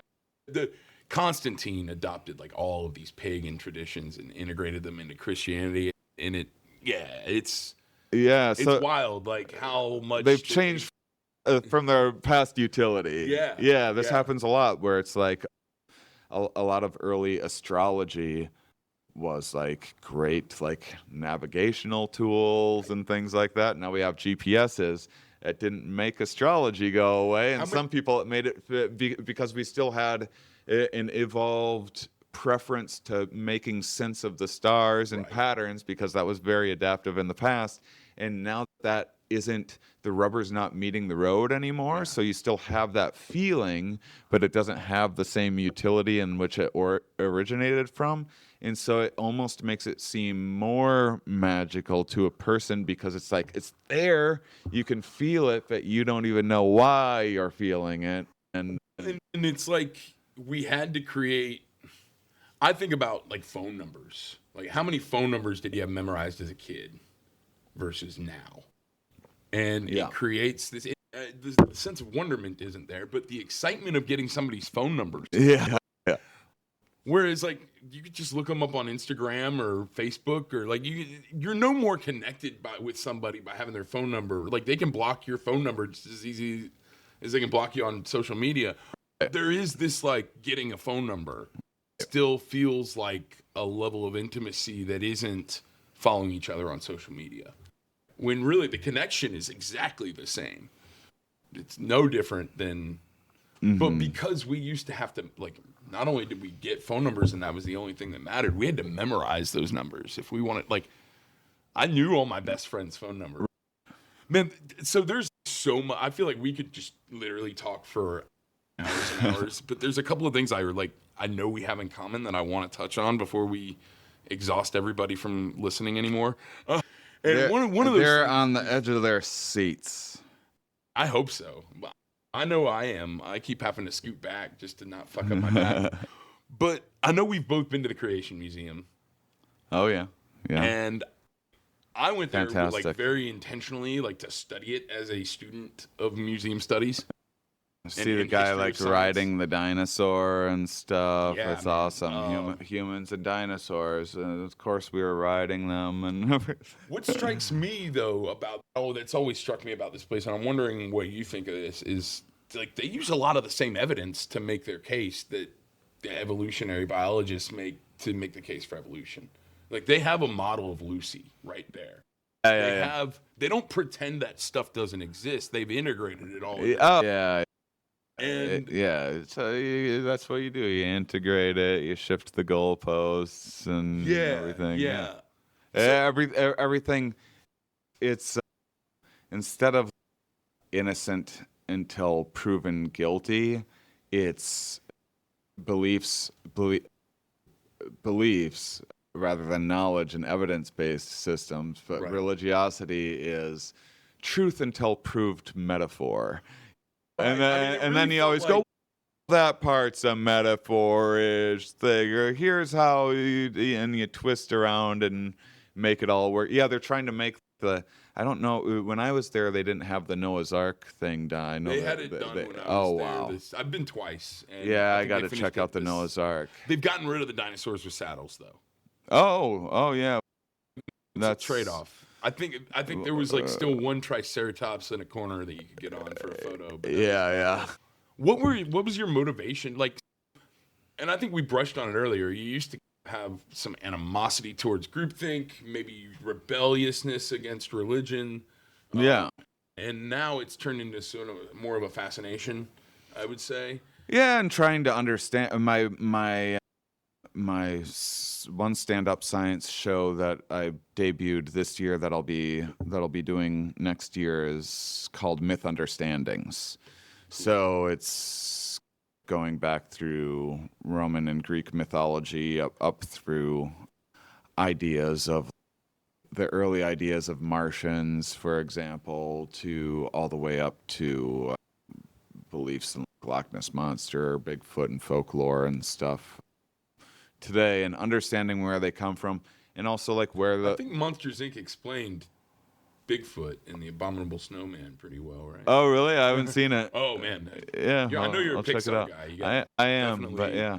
definitely check out Monsters Inc. Yeah, but then it's also with our modern world, we still need to figure out there's still some lines that need to be drawn for us to coexist in a shared objective reality, that you might want to have your story, like you might, I'm not trying to take away your ghost crocodile, and I'm sure a lot of people would laugh at the ghost crocodile and think that it's silly. I think it's beautiful. I think it's wonderful and intricate.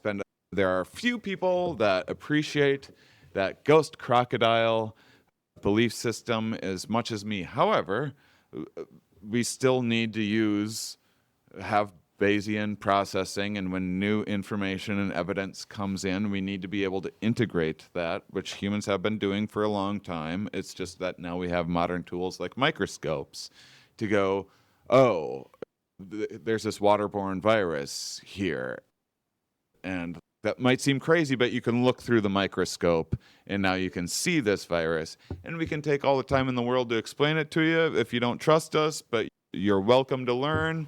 And also, we're going to put some water filters in so the children and the elderly aren't getting sick from this water source. And if this is somehow, if you're taking this as an attack or an affront on your ghost crocodile story and you want to break the microscope because the ghost crocodile is so important to you, then I say, fuck your ghost crocodile. I don't care. Like, at a certain point, if we're going to cooperate as humans in a modern world, there are modern realities and opportunities that we can't have bad actors and obstructionists stopping us from making the world a better, a safer place to be, because their beliefs, because you think you're like covered in Christ's blood or whatever and immune to everything. I get wanting to live your life believing that you're never going to get sick or whatever, but guess what?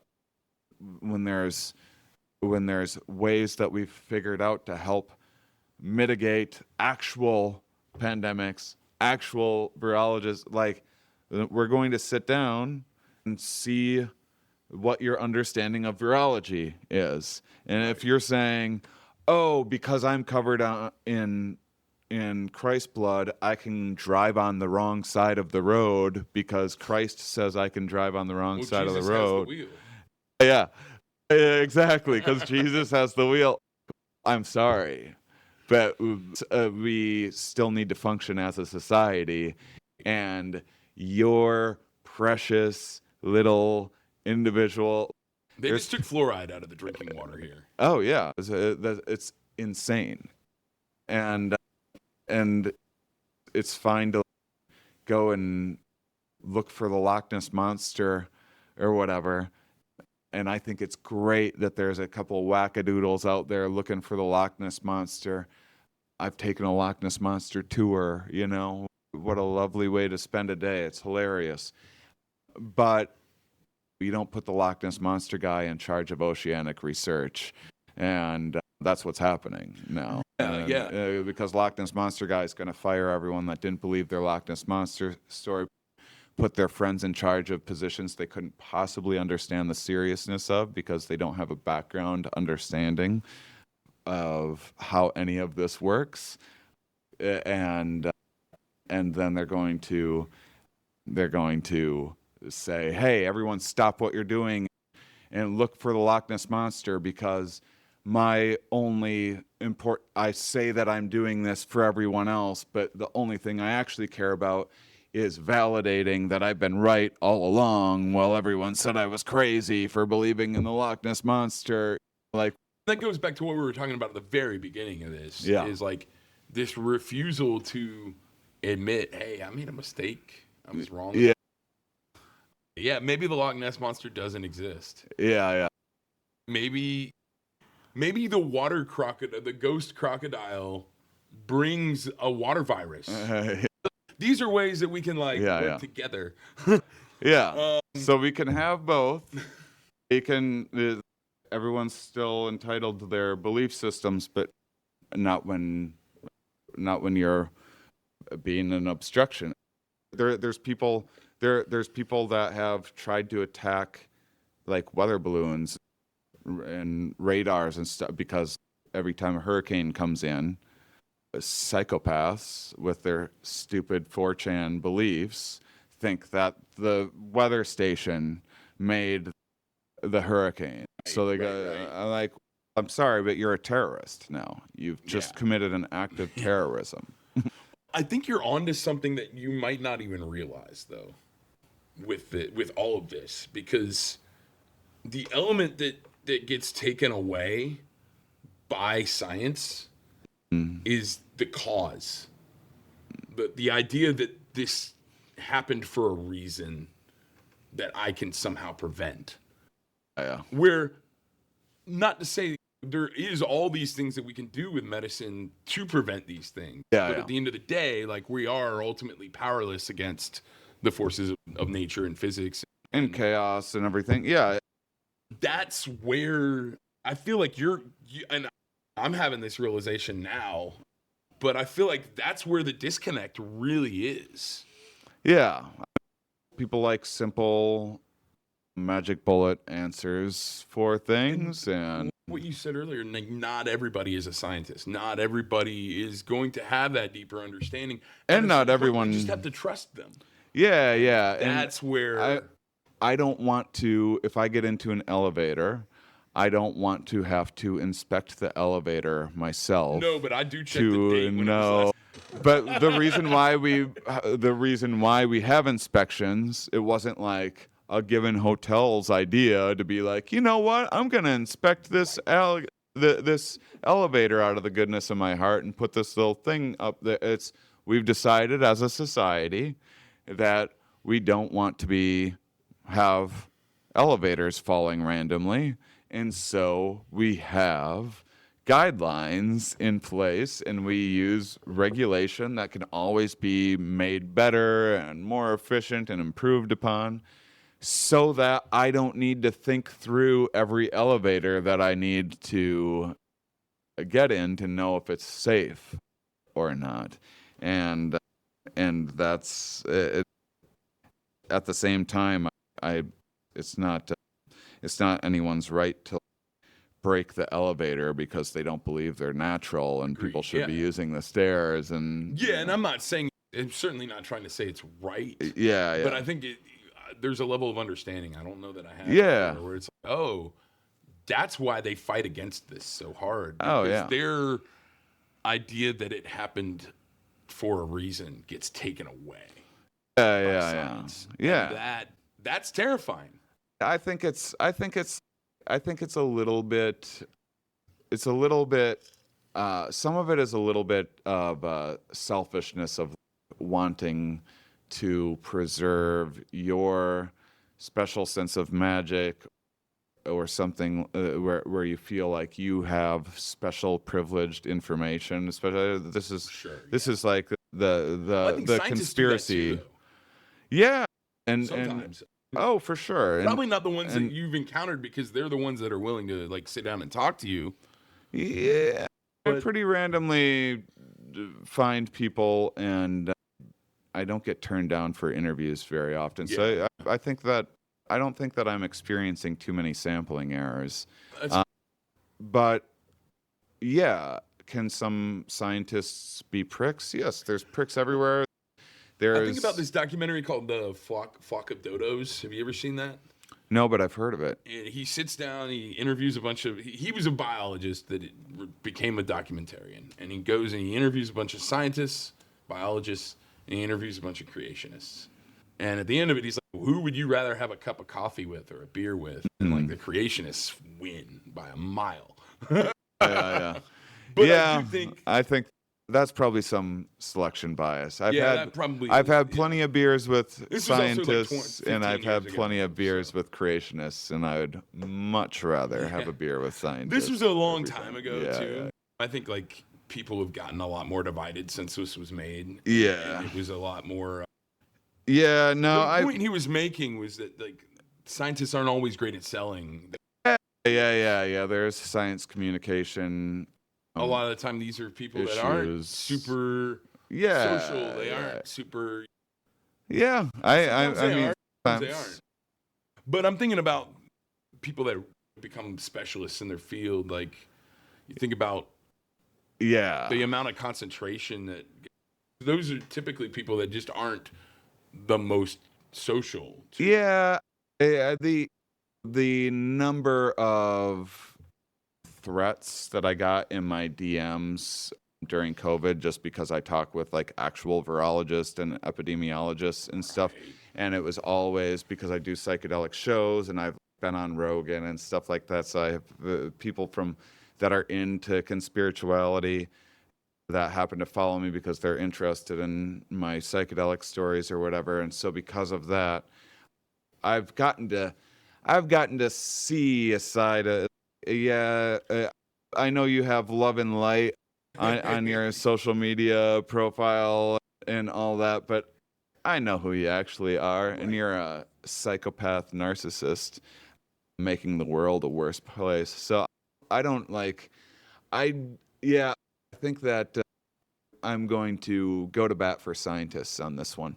I would say that I would say comedians are really fun people. The psychedelic communities are really fun people, but if I and there's certainly like weird neurodivergent people in mathematics, and I talk with like social scientists and psychologists and stuff more, so there could be sampling things. But yeah, that's the whole thing these days is, oh, it's cool science. Like primatology isn't cool. Looking for Bigfoot is cool. It's like, I beg to differ. I think you're a fucking dork if you're out looking for Bigfoot. I think primatology is absolutely fascinating. And if you can't understand what is fascinating about primate, like, you are primate. Like,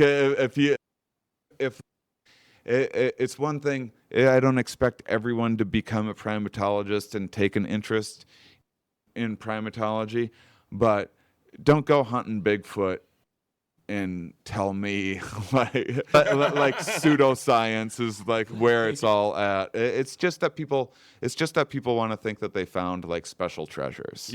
And I don't think that. I think I love when I form a new connection and have an epiphany and think that I've came up with an idea on my own and I want to share it. And that is a special feeling. And it's not a special enough feeling that I'm that I'm willing to like obstruct like public health because for my ego. And I think, I guess what I was getting at was just more that if we have to trust people, and I think you hit the nail on the head when you started talking about when things started to get more and more entrenched and divided. It's from a bunch of people trying to say that they're centrists. Well, it's an easy thing it's an easy thing for a comedian to be like, hey, both sides are crazy, right? Because then a whole audience would be like, he's not talking about us. We're the sane ones. Look at us, room of sane people. Now we can hear jokes about the others. So those crazy, dumb people out there. It's so funny. Comedians are like, people are stupid. I'll be like, yeah, people are stupid. And I go up, I'm like, hey, I hear some smart shit. People are like, fuck this. Like, they will leave. It's people's precious little fucking egos. Yeah. I don't know. It's a never-ending. It's an overly complicated issue. We really aren't. For We sure. really aren't built for this modern world. People aren't handling some of the advancement, and maybe much like you were saying with online bullying. I know when YouTube first came out, it was just like when some people first got the opportunity just to harass like strangers and stuff. And you could just go and yell homophobic slurs and stuff at people like all day long. You could call 1,000 people gay in a day if you were typing fast enough and finding enough videos. There's been a little less of that. There's It's become, like, more naturally concentrated gotten. They send their They go to Twitter to for Well, their and they, like, dumpster have, fire, or like, X or all whatever. these like parasocial groups where this person's followers will go harass this other community's group of followers. It's like better and worse. Mhm. But the other thing I really wanted to get into is your Meow Wolf specials. Yeah. Because I have actually never been to a Meow Wolf installation, but I feel like I've been to their virtual installation in Walkabout Mini Golf, which they designed from the ground up. Where is that? I'm gonna show it to you after this. It's in here. Oh, yeah. Oh, sweet. Yeah, I'll drop you in there afterward. But I think they based most of it on the Denver exhibit where you film cool. your specials. I mean, beside the kind of obvious, psychedelic art, beautiful, this kind of unique thing. What's obvious about that? People. It's obvious. It's like when I heard you're doing a special there, I'm like, oh, that makes total sense. Yeah. What was the decision making? For the listener, I had 20 different artists contribute to the show, so that brings my psychedelic experiences to life in real time with a video jockey, Michael Strauss, who's been video jockey for a whole bunch of bands and things. So in the same way that VJs can add atmosphere to music shows, we've created kind of a new form of comedy, essentially bringing psychedelics to life in a way so that people can have a little bit of a vicarious trip of sorts.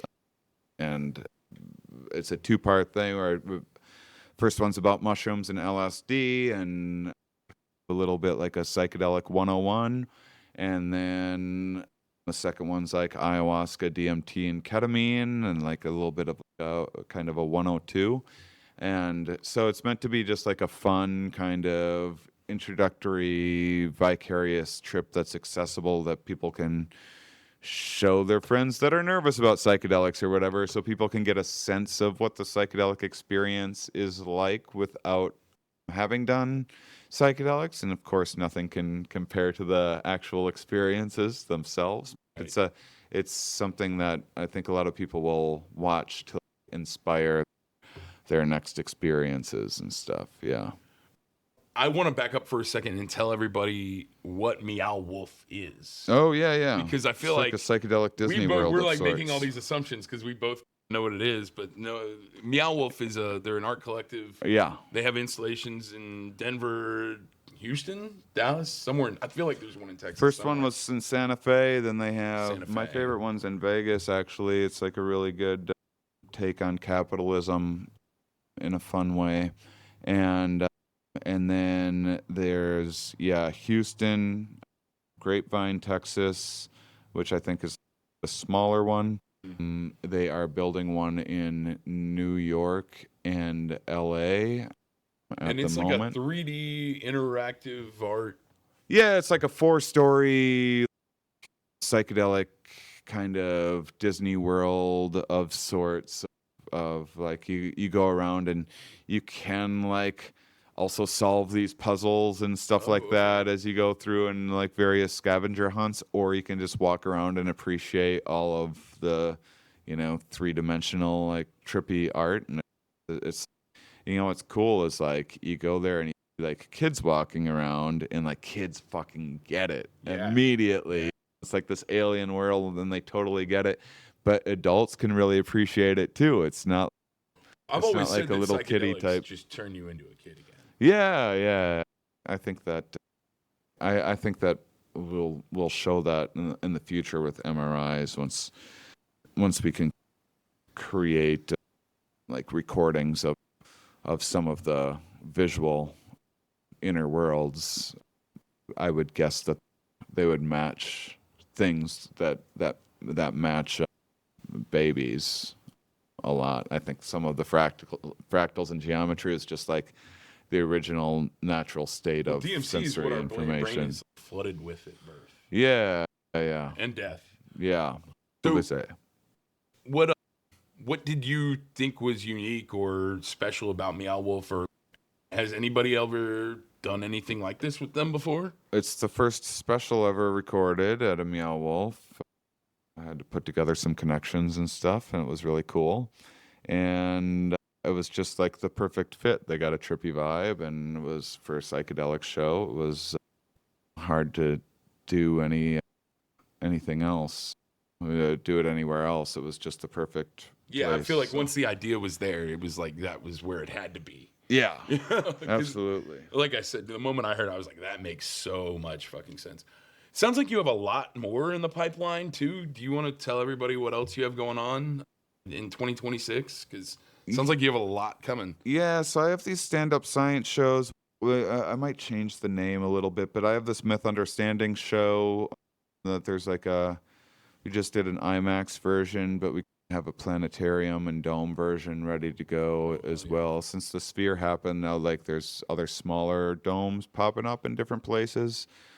You have a planetarium and- IMAX here too. Oh, nice. Yeah, I'll have to come back. There's Let's do it. planetariums everywhere, and they're and no one goes to them anymore. Yeah. So they're like actually a really fucking. As someone who was like really inspired by planetariums when I first smoked weed at high school and everything, but Laser then Floyd. to eventually get really into astronomy and learning about the universe, I think they're like so cool and underappreciated. And another thing that's associated with kids, it's like There's actually amazing planetariums in here that I use all the time. really Yeah, man, very I'll cool. just lay on my back and learn. Like they have presentations where they talk about all the constellations and like Yeah, you yeah. have a traditional one, but they also just have you can look and stargaze.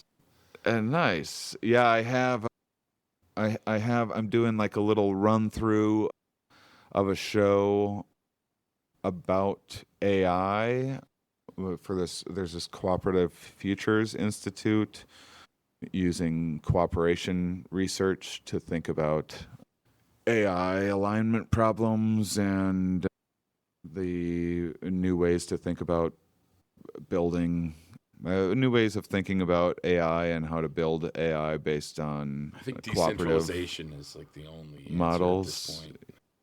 Yeah.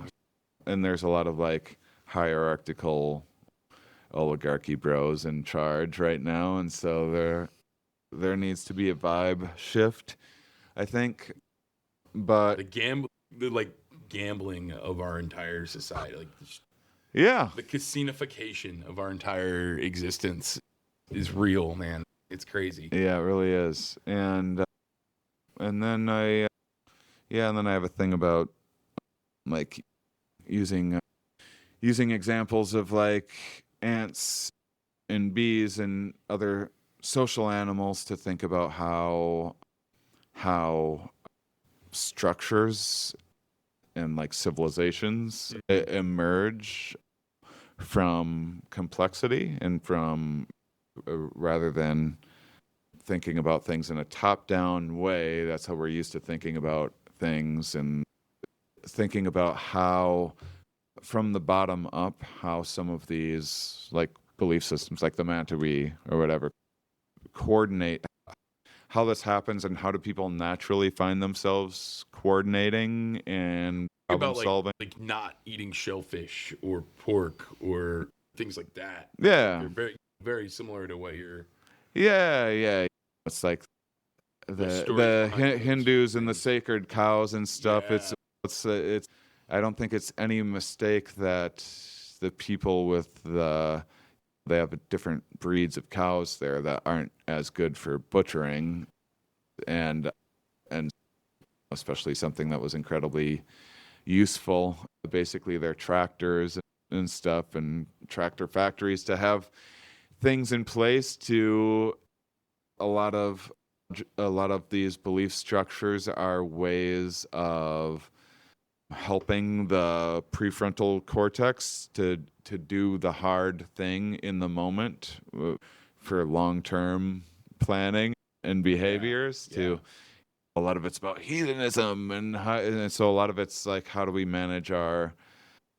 have engage with better self-control, and your guess is as good as mine, but a lot of these structures attempt to solve those issues.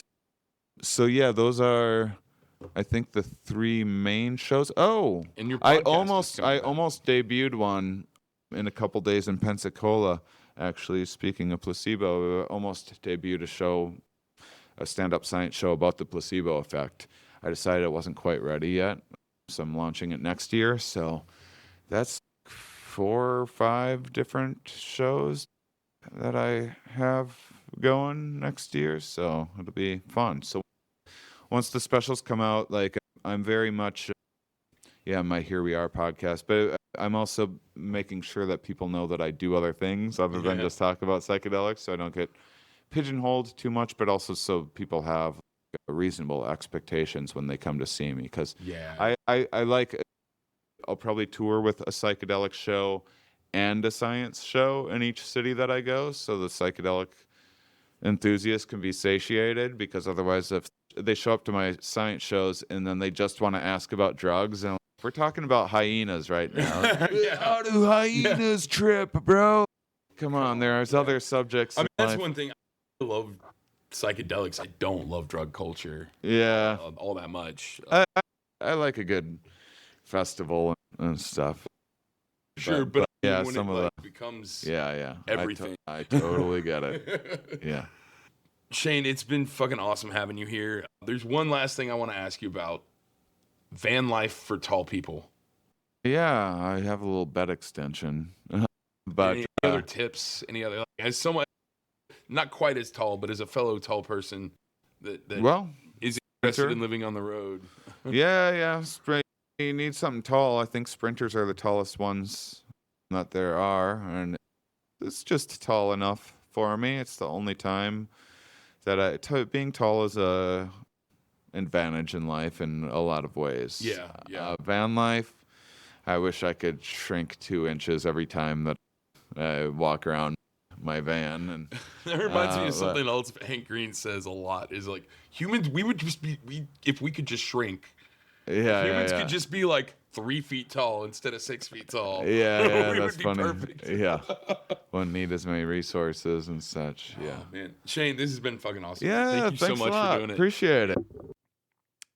Hope you enjoyed my talk with Shane Mauss. Make sure to check out his new special coming out February 18th on his website. There's a link in the description. It was filmed at Meow Wolf in Denver, and after the interview, we had a chance to let him check out the Meow Wolf golf course that they did for Walkabout Mini Golf in virtual reality. It's actually based on the Denver exhibit that he filmed his specials in. I think it was a really, really great afternoon. Make sure to check out that Meow Wolf course if that's your thing. It's in VR on Walkabout Mini Golf, one of my favorite games to play in there. They designed the whole course from top to bottom. Just a reminder that this podcast is produced in everything from start to finish by me. I do everything from the booking to the recording, editing, producing, distribution, marketing, everything. And in order to keep this going and keep it sustainable, I've launched a Patreon. There's not really any extra content. There'll be some bonus stuff here and there, but it's really just a way for you to directly support the show if you like what I'm doing. So check it out. There's a link in the description. It's patreon.com/Fedden. Thanks a lot for tuning in. We'll see you next week with Justin Long, a really old friend of mine who played in a band called No Address, plays with the Petty Nicks Experience, and does a bunch of other stuff, does some artist development, and he was a producer. And we got into a big conversation about the whole Tallahassee scene and the toxicity of major labels and how they treated bands in the early 2000s. Just great talk. You get to know both of us a lot better. I hope you enjoy it. Hit that subscribe button.